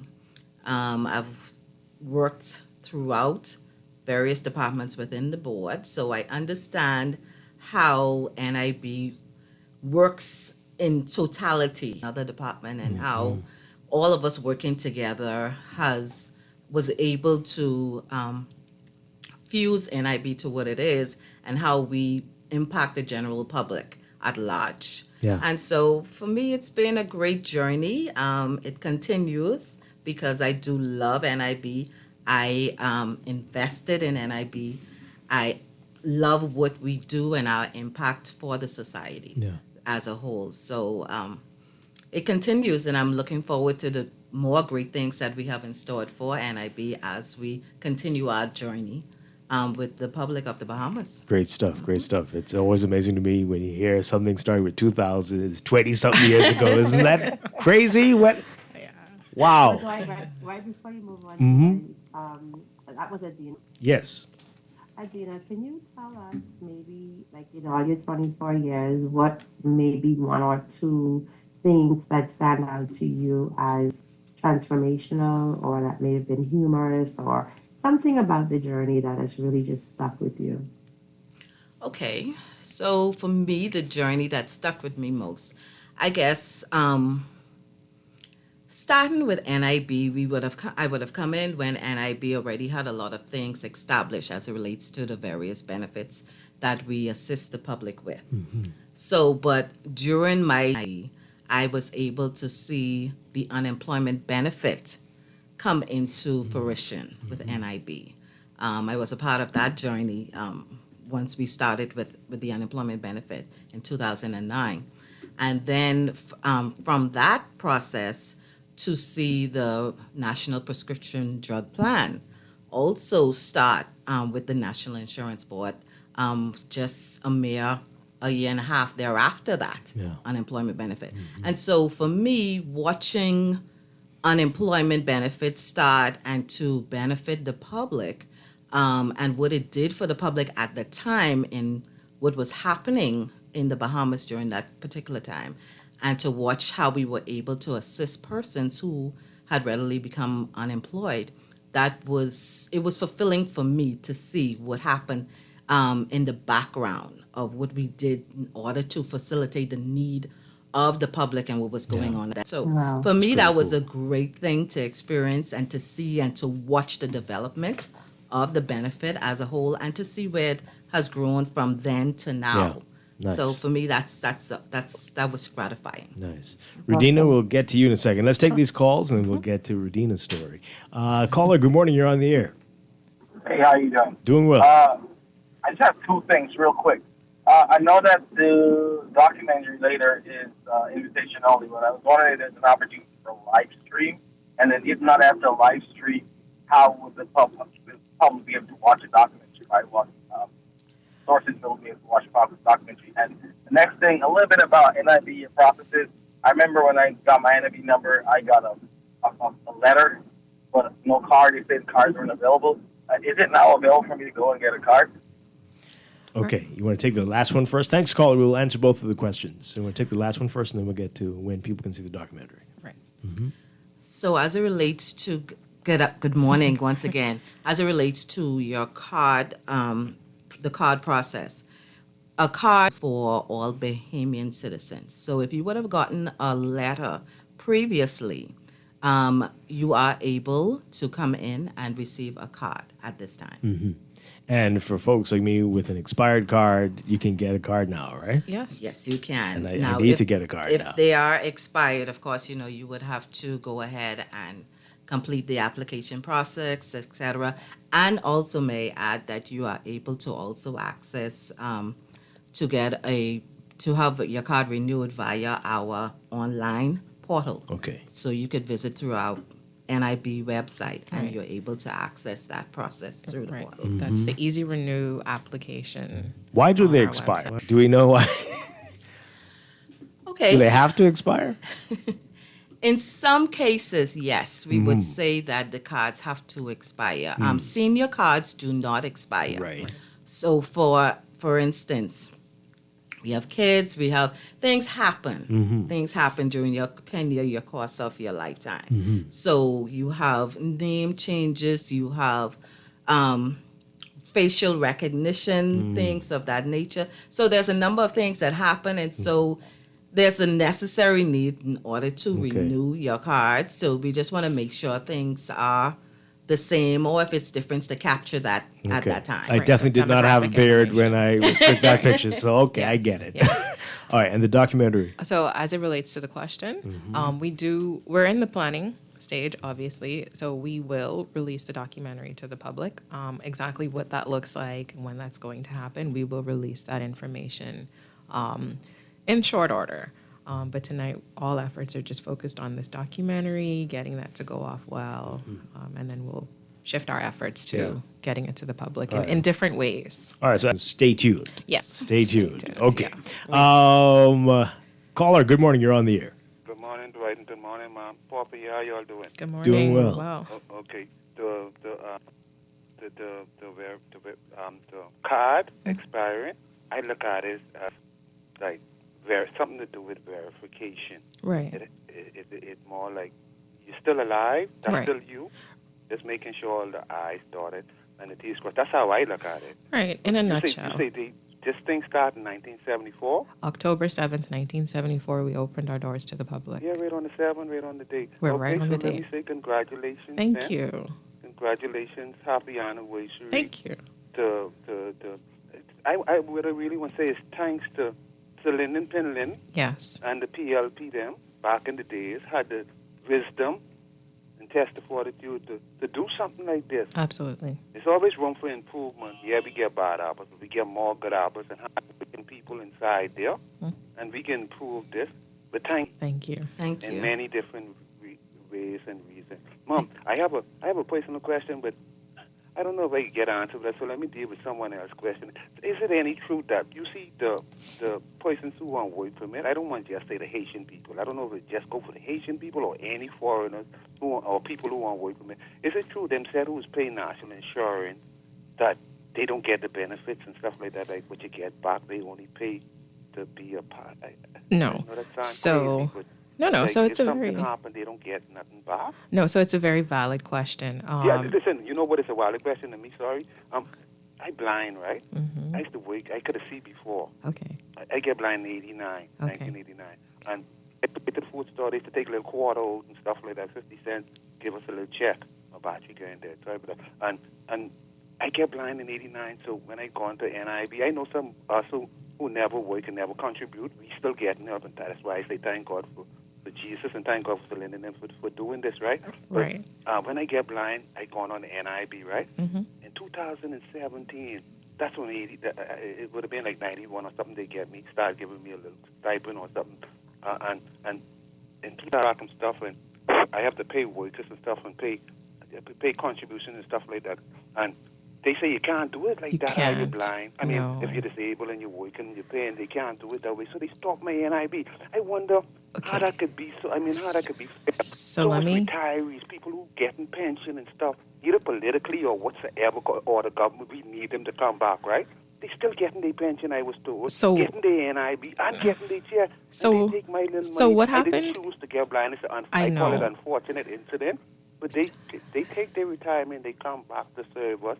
I wonder why they take So my there, NIB. so there's But definitely... answer me on the foreigners, though, the work permit. I'll hang up and listen. Thank you. I will let her answer both all of those questions. questions. It's a Thanks so lot. much, Papa. So in your instance, you said you never contributed to NIB. What it sounds like you definitely got was the invalidity assistance. So for a lot of our benefits, there is an assistance. Well, not some of them, about 4. There are 4 assistances. Invalidity, sickness, survivor's assistance, and OANCP, which is the old age non-contributory pension. Okay. So invalidity benefit you are entitled to as of right because you made the requisitions, which is a minimum of 150.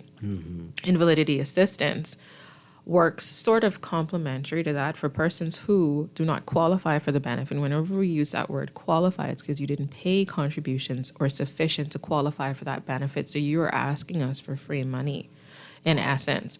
And so what we would do is we will look at your particular circumstance. You have to come in with a letter from your attending physician who will say, in my opinion, this person is permanently incapable of work because of this condition. And I note that that's not a condition that happens as a result of an accident or injury on your job. Right. Something else, right? Whether you had a stroke, et cetera, et cetera. In his case, it's blindness. Of course, we will do a social report to determine your needs because you're, like I said, you're asking us for free money. So it is good that he got it. And there are people who are getting assistances from us and never put in any or sufficient contributions to get something of some return. So we do give the assistance. But one of the things with an assistance is, and even with invalidity itself, whether it's the benefit or the assistance, is by getting that, you are deemed permanently incapable of working. You verify twice a month, every 6 months, your birth month and 6 months thereafter. And on that form, you're telling us, that the conditions under which you were first awarded that benefit or assistance is continuing to be met, right? Or they continue to exist. So again, invalidity, I'm unable to work, pay me. But you went and you started working. And in a lot of instances, like he has a disability, which I don't want people to confuse with our disability, vision impairment, or not being able to see. But he still went and got a contract because he has all of his other senses, right? And so for us, when you start working, we're going to stop that assistance. Right. We're going to stop that invalidity benefit as well because of the nature under which you qualify to get it. Yeah. And so that's that instance. He In the mentioned other pensions. instance, he spoke about people's Right. pensions. Right. That's different. Pension, I'm assuming he means retirement benefit. You paid 500 contributions to qualify and get that benefit. You are entitled. Now, you can get that under two circumstances. Either you attain the age of 65 and there's no limit on whether you can go back to work and how much money you can make because you've attained the age of retirement, 65. The board allows an earlier pension from as early as age 60, as long as you either stop gainful employment or if you continue to work, you don't earn any more than half of the ceiling or the insurable wage at that time. Right now it's $810 per week. So you can work, be under the age of 65, as long as you don't earn more than $405 a week. That's the current insurable wage ceiling. So those persons were either over the age of 65 and over, and again, you can earn any amount and continue to earn a retirement benefit, or if they were under 65, they have the insurable wage ceiling at that time. We won't stop the benefit because you earned it. Right. That's your entitlement. Now, as it relates to foreigners, in a nutshell, once you're contributing to the National Insurance Board, you are entitled to any benefit that you qualify for. There are a list of qualifying conditions. With the exception of someone who's on the work permit, they are not entitled to unemployment benefit. Right. That's the only benefit they are not entitled to, but every other benefit they are entitled to, because the rationale is if you are here on a work permit and your employer cannot provide you with work, guess what should happen? Unfortunately, you should not continue to be in the country. I don't want to sound harsh, or we're not there to police immigration laws and all that stuff, but that's the fact of the matter. So that's the only benefit that they don't get. Right. Everything else they are entitled to. And if you're on a work permit and you leave the country because your employment is done, you are not entitled to pension or anything. No, they still are. They are? Once they meet the Okay. qualifying conditions. So if I was a teacher here for, so 500 contributions is the equivalent of 10 years of working. So if I made 10 years of contributions and I have my minimum of 500 paid contributions, I return to India, I return to Trinidad, wherever it is that I'm from, I can apply for my pension and have that sent to me. And they do. And Interesting. They do. And they do. Okay. That's the first time I thought about that. Wow. Okay. Rudeena, we'll get to your story in a bit. Let's take this call. Good morning, caller. You're on the air. Mom, I understand you well. You explained that good for me, miss. I never heard it that way. And you say the way how I came on to the NIB thing, that's the reason why they could stop, because I gone and started working. Yes. So I rather work and I rather run business and run my brain and have people working for me. You explained that good. I Thank didn't you. get your name. Based Respect, on- happy anniversary. Thank God for NIB, man. Thank Keep up you. the good work. Thank you. Thanks a lot. Our guests are Rudeena Basden and Adena Minus. Okay. Rudeena, tell us about your story. How long have you been with NIB? So I don't have a 20-plus year story. Not yet. No, not yet. I did start my journey with NIB in 2011 as an inspector, and I've worked in quite a few departments: director's office, call center. Now I'm in public relations. What was the question that? Duquesa, your what most memorable time, any event that happened that sticks out to you? I think sticks out to me. Now, I wasn't there for the implementation of the unemployment benefit or the rollout of the National Prescription Drug Plan, which I'm sure was quite a time. I would have loved to have been a part of that, but that was before me. But COVID really stood out because we had restricted movement in the country. We were deemed essential workers for obvious reasons. People were laid off in mass numbers like we'd never seen them before. And resources at NIB had to be shifted in ways that we just had to be creative and get it done. So we're talking quick training, not in person. Here's a video. This is what you do. You are no longer in IT. You are no longer functioning in whatever department you are in. I just need 100 of y'all, and I'm not throwing exact numbers. All y'all have to do, just start registering unemployment claims, registering them, upload the documents. Like, people just have to get paid.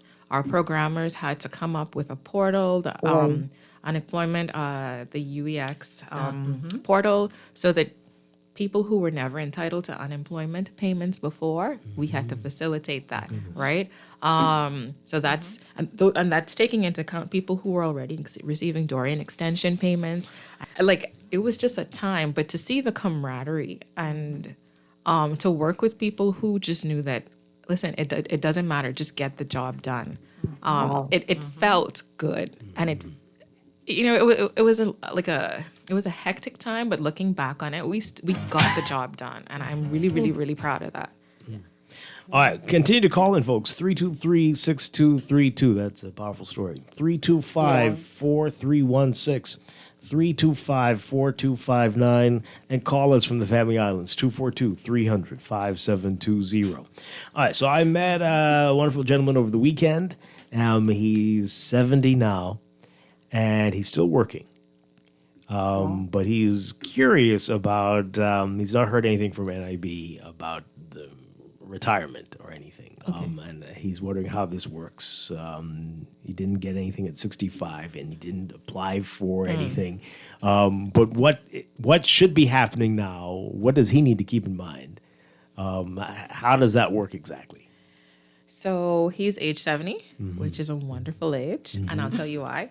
The age of retirement we said is age 65, but the board allows an earlier pension from as early as age 60. Of course, that's done with a reduction. So for every year you are prior to the age of 65, you lose 7%. So at age 64, you get 93%, et cetera, all the way down to age 60, where you only get 65% of your benefit you would have gotten if you waited until you attained the age of 65. Now, if you delay the onset of your retirement benefit. So it's kind of incentive to delay it. Because there are people who are working, making good money, and they really just don't need that. Especially in politics. No, just a joke. But anyway. So for every year you are older than the age of 65, you actually gain an additional 7%, up to the max of age 70, which is 135%. Oh, wow. So if he's ready to apply, tell him to go ahead and apply. And of course, by attaining that age over the age of 65, there's no limitation on how much he can make and continue to receive that retirement benefit. Okay. Oh, really? So that's good to know. So no one's going to contact him and say, hey, you're ready, or should he expect that, or it's all up to him? Nope. When he's ready to apply, come in and apply. Good to know. We've got a text. Question, go on. Yeah, so I wanted to know, do you have any visuals of, nostalgia, walk down memory lane, photos of times past?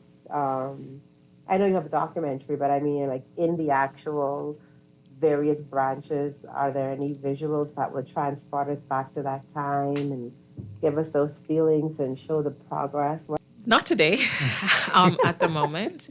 For those who do get to come to the premiere tonight, we have quite the visuals that will be on display. For example, I hope this is not throwing too much out there, but we do have photos of past directors on display. And then, of course, throughout the entire documentary, it wouldn't be meaningful unless you're throwing images in there of our first buildings and some of our founding pioneers and those employees and interactions with the public and things like that. So how we would have recorded contributions, right? When it first started, because it wasn't computerized. It wasn't digital back then, right? Wow. So is that documentary you did say earlier will eventually be made public? Because I mean that history is so rich. It is. I mean, I'm excited to see it. I'm not invited. So. And I'm sorry. We're proud of the documentary, I think is an understatement. There was a lot of work that went into it. And I think to cram 50 years of NIB, the only institution of our kind in the country, into something that's digestible and understandable for everybody is amazing. I viewed it. I've watched it several times. You hear from the people with their own mouth. It's not scripted. The Van Delaney, the Jason Moxie, the Francis Lede, Mr. Cargill, Father Micklewhite, you hear from them themselves, and that's instrumental. And yes, there's a ton of images, a ton of pictures, a total walk down memory lane, but it's comprehensive. Caller, we'll get to you in a second. I'm just curious, where was it originally located? What's that? NIB. What was your The first NIB building was on Farrington? Farrington Yes. Road. Yeah. Farrington Road. Okay. Oh, that's where the registry is, Yes. where the parliamentary Ah, registry used to be, okay. on that curb. Okay, Interesting. okay. Interesting. Yeah. Good to know. Caller, good morning. You're live on the air. Mr. Strachan, how are you? Doing well. Good. Let me say good morning to your NIB guest those there. Good and I want morning. to say thank God for NIB. I've lost my sight. And then, before I lose my sight, man, NIB used to be taking all kind of money out my thing, and I used to be grumbling. But I thank God now because I can now benefit of NIB now with my condition. And I can say this over the radio. But if it wasn't for NIB now, I don't know where it'd be right now. Brother Strong. Brother there. Because, man, NIB took out for my large, and you can't duck NIB. I thank God you tried to, and I had to go into NIB and go over all of my thing, and they start paying me on my largest contribution, and I thank God for that today.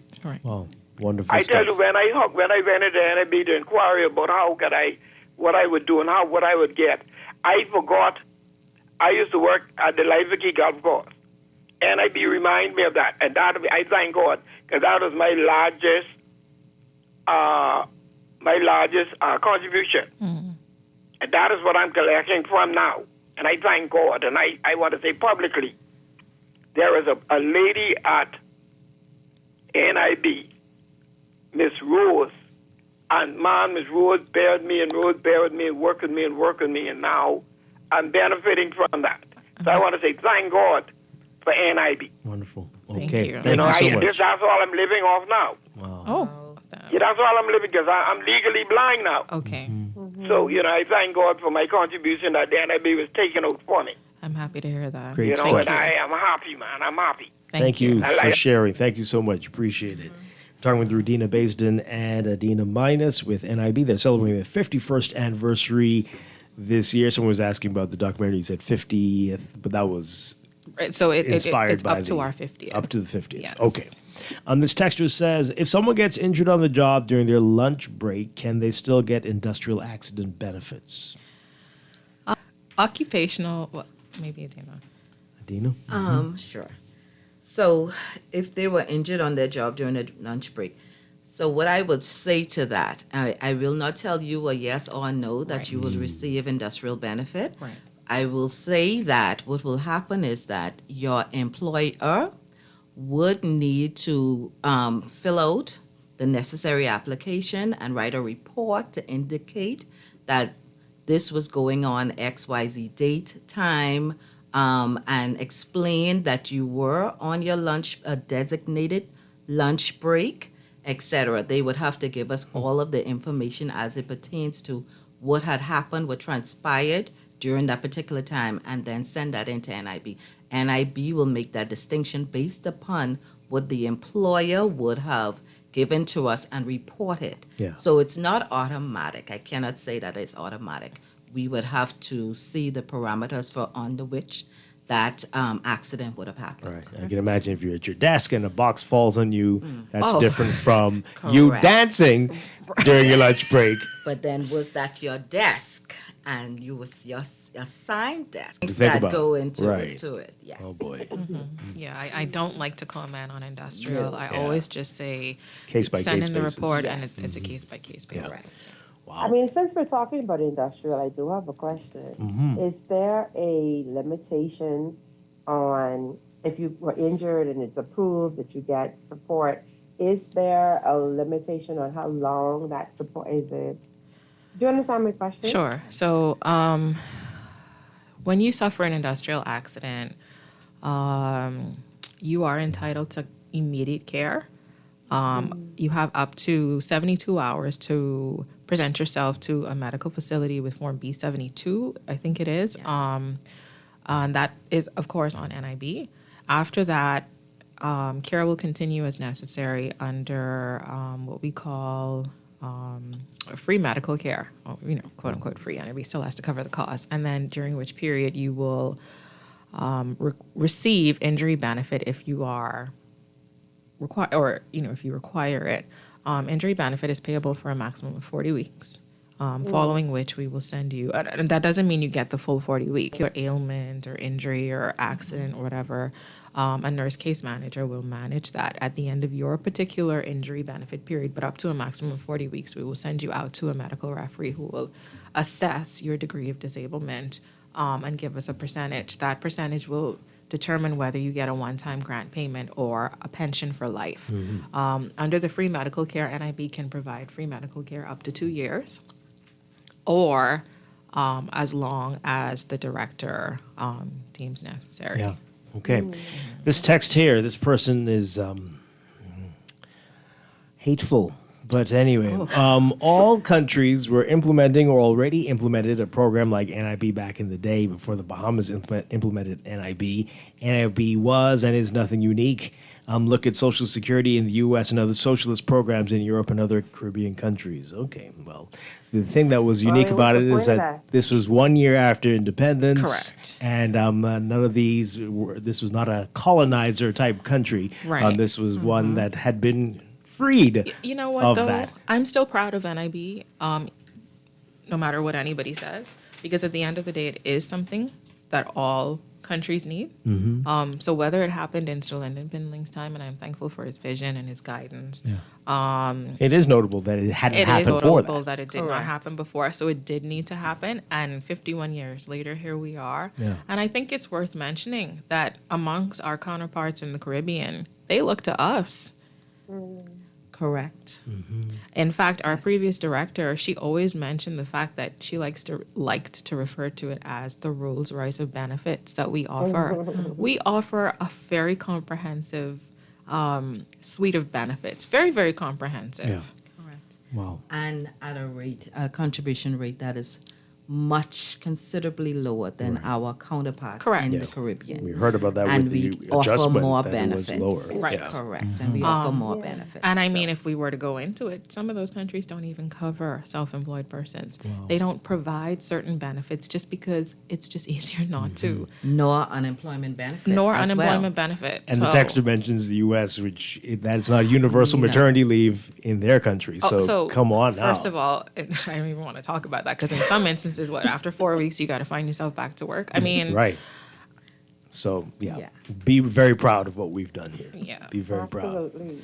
proud. This person says, brings me. Sorry, go on, Duquesa. Yeah, so I mean, that person is trying to diminish our 50-year history with NIB, right? As if it's nothing because other countries have done it. Can you share with us maybe 2 or 3 pivotal times over the last 50 years where NIB has really shined like a bright light? Yes, I know, you have the various benefits, but as an organization, what would you say over 50 years are 1 or 2 areas that have really made you proud of the organization? Adena touched on it before. I wasn't here for it, but I see the after effects of it. So definitely the implementation of the National Prescription Drug Plan, where we provide free prescription, and even in some instances, medical equipment that's necessary at public and private pharmacies for persons who qualify for a list of health issues, as long as they fall within certain categories. Whether that's an indigent person, whether that's civil servants, whether that's a female receiving postnatal or antenatal care, children under the age of 18 or 21, as long as they're enrolled in school. What else? Persons receiving long-term benefits from the National Insurance Board, pensions, or pensioner. So that's phenomenal, right? What else? The unemployment benefit. We have countries still trying to understudy us to figure out what did you do, how did you do it, how does it work. We are the benchmark. We're the benchmark for it. What else?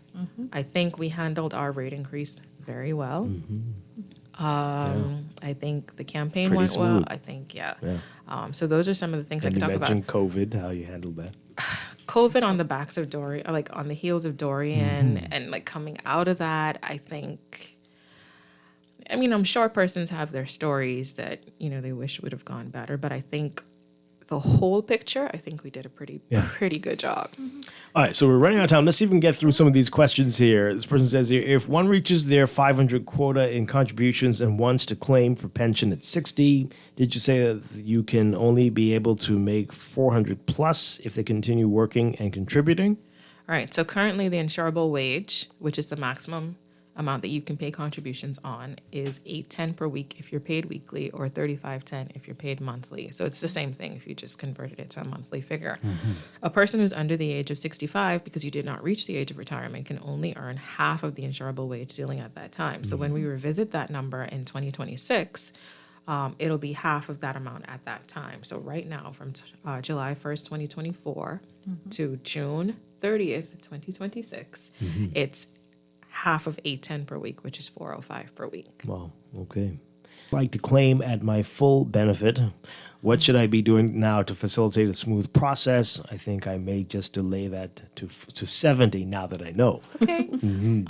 Definitely contributing. Yes, keep contributing. And the cost of living is definitely not going down, so you might need to keep going. You may need to keep going. And, Continue. If I could stick a pin in there, I just want persons to remember that while NIB does provide partial income replacement, we were never meant to provide full income replacement in any instance. Right. So NIB needs to be just one pillar of your financial planning. So you want to make sure that if you're self-employed, you have your own private insurance, your own private pension plans.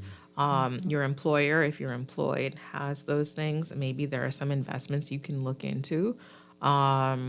There are a ton of investment companies out there. Central bank does certain things. Banks provide, insurance companies. So those are some things to take into consideration as well. Wow. Okay. All right. So anything they should be doing? They just keep on carrying on, or keep contributing, like keep contributing. Continue to contribute. We welcome the contributions that they are assisting the country at large. Yeah. Right. And so also it puts yourself in a better position when you do find yourself ready and to put in those for that retirement benefit. Yeah. So that we could give you the maximum that can be afforded to you. And at 65, you don't need to contact. You just the contributions will continue if you are able to keep working. Right. It's just it doesn't stop until you say, hey, I want to apply for my look at using those contributions to qualify you for the retirement benefit. And you'll still be able to monitor your contributions online. Is that with the RSS, the Register and Self-Service Portal? Correct. Okay. Correct. You could still monitor through that. And also, may I add, the transition of NIB, you no longer have to feel that you need to go into one of the offices in order to present yourself to submit claims. Right. We have now digitalized a lot of things, so you can now go online, sit from the comfort of your home and upload your documents. Right. You can submit via email. You will get a response from the individuals once we receive your documents. Wonderful. This might be a little too specific here. They might need to come in to see you for this one. But if your employer is not truthful on your NIB application, is there anything that the employee or ex-employee can do after you are denied by the tribunal? So, I don't know how we got to the tribunal just yet, but if there is information that's provided to us and it's false, misleading, or inaccurate, you definitely want to report it to the National Insurance Board. We do have a compliance/inspectorate department, so that would be the first step because, your inspector is your point of contact, whether you're an employee or an employer. You should pursue that. Okay. Can a pensioner who is still working but their workplace closes temporarily during the slow period apply for unemployment? A pensioner, meaning they're receiving pension? No. They will not be able to get unemployment during and the it's slow very period. simple. No. Because the contributions that if you're self-employed or your employer pays, if you are receiving long-term benefit, a pension. Well, first I should have asked which pension. I'm going to presume it's retirement benefit because if it's disablement, then that's something else. But if they're in the receipt of retirement benefit, their employer or themselves, if they're self-employed, pays only 2%. That 2% doesn't provide coverage for all the other benefits. It just provides industrial accident benefits. Nothing else. So no, when there's a slow period and other employees can apply, no, you cannot. All right, and final text here. What happens to the remainder of my contributions if I claim at 60? I think they're looking at that correctly. Well, you just. I'm not sure I understand the question, but well, we if they want to make application for retirement benefit, we'll definitely look into that. No, but I think maybe I can clarify that NIB is not like a bank account, so it's not like you put funds in and it piles up over the years and you draw down when you're ready. NIB, I think, is the best way to describe it. So those who are capable of working and able to work, we pay for those that are not. So all of us in this room who are working, we're paying for that mother who's at home on 13 weeks of maternity benefit. We're paying for that person who's at home on injury or sickness benefit. We're paying for my parents who are enjoying their golden years and receiving their retirement benefit. So that's how we work. Yeah, and if you are receiving, if I could piggyback off that, if you are receiving pension, you apply for your benefit at the age of 60, and you're receiving your pension, remember, the pension continues. It does not stop. It will continue for your lifetime. And also, may I add, in the if you should pass, God forbid, if you should pass during that particular period of time, should you have a dependent, let's say your wife, your spouse, or dependent children, they in turn can apply for the survivor's benefit, and that benefit payment will be made to them based upon your contributions once again. Right. Yeah. So it doesn't go away. It doesn't go away. Right. All right, really quickly, this person says, if you are receiving your pension from NIB at 65 and you begin working full-time, we know the answer. Do you still need to pay contributions again? Yes. So they say the situation or they're employed, either way, 2% has to be paid to the National Insurance Board on behalf of that person. Again, that doesn't provide coverage for anything but any of the industrial suites of benefits. You can still receive your pension. Yes, as long as you're not earning more than half of the insurable wage ceiling or whatever that is at that time. Yeah. Okay. Wonderful stuff. So we're going to let you get to your party. Happy anniversary again. Happy 51st anniversary to the National Insurance Board, to everybody there. Thank you. Happy anniversary. Thank you. And have fun. Have fun. Thank you. Duquesne, you want to go get some cake? We can go and get some cake somewhere. Rudeena Basden and Adena Minus, thank you so much for talking with us this morning. Thank you for having us. Thank you. Producer, let's take a quick break and we'll be back to wrap things up. This is Morning Blend Business on Guardian Radio 96.9. Celebrate good times, come on. Let's celebrate. There's a party going on right here. A celebration to last throughout the years.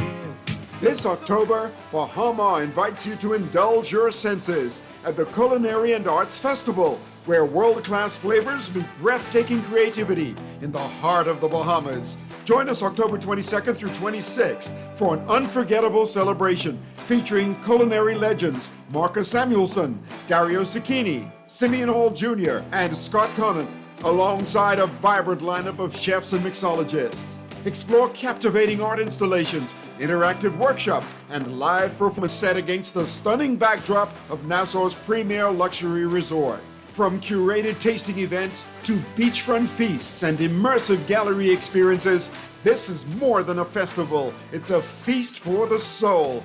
Tickets and packages are going fast.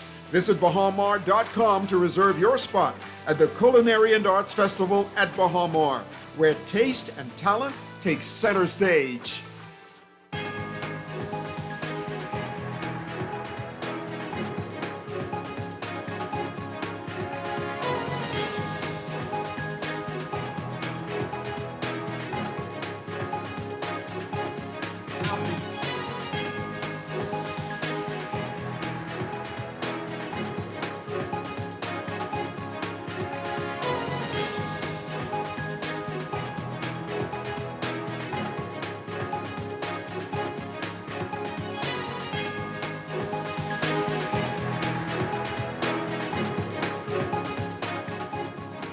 It is time for your morning business report. The Bahamas and the Republic of the Philippines signing a memorandum of agreement on labor cooperation last month that deals with the movement of labor between the two countries and the protection of workers' rights. A statement from the Ministry of Foreign Affairs says that the agreement was signed by Minister of Foreign Affairs Fred Mitchell and Secretary of the Department of Migrant Workers of the Philippines, Hans Lee Kakak, at the Philippine Center in New York. According to the ministry, that agreement framework enhances collaboration between the two countries in the areas of labor mobility, workers' rights protection, recruitment, skills development, and mutual best practices in labor administration. The initiative introduced during diplomatic engagements in March 2023. Read more about that in today's Guardian Business section. Your Market Watch recapping trading on the BISX from Monday. Your market movers: Consolidated Water down 6 cents, closing at $6.66. Emir Incorporated down 4 cents, closing at $11.71. The BISX All Share Index closing at 3,063.18, down 0.09. That's your Market Watch, and that is your morning business report, brought to you by CFAL, growing wealth for future generations.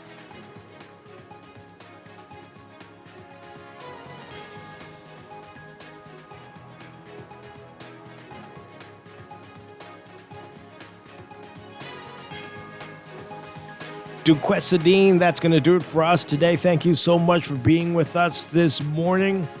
Thank Always you. appreciate Have a you. great day, Dwight. We'll see you next week after Yes, the see you holiday. then. Yes. And folks, stay tuned to Guardian Radio. A lot happening today. And tune into Z Live. Javargo Lang has a big announcement to make. You do not want to miss that. What is it like? Announcement today. Boy, cannot wait. Stay tuned for On the Clock with Aaron Green. Coming up next, though.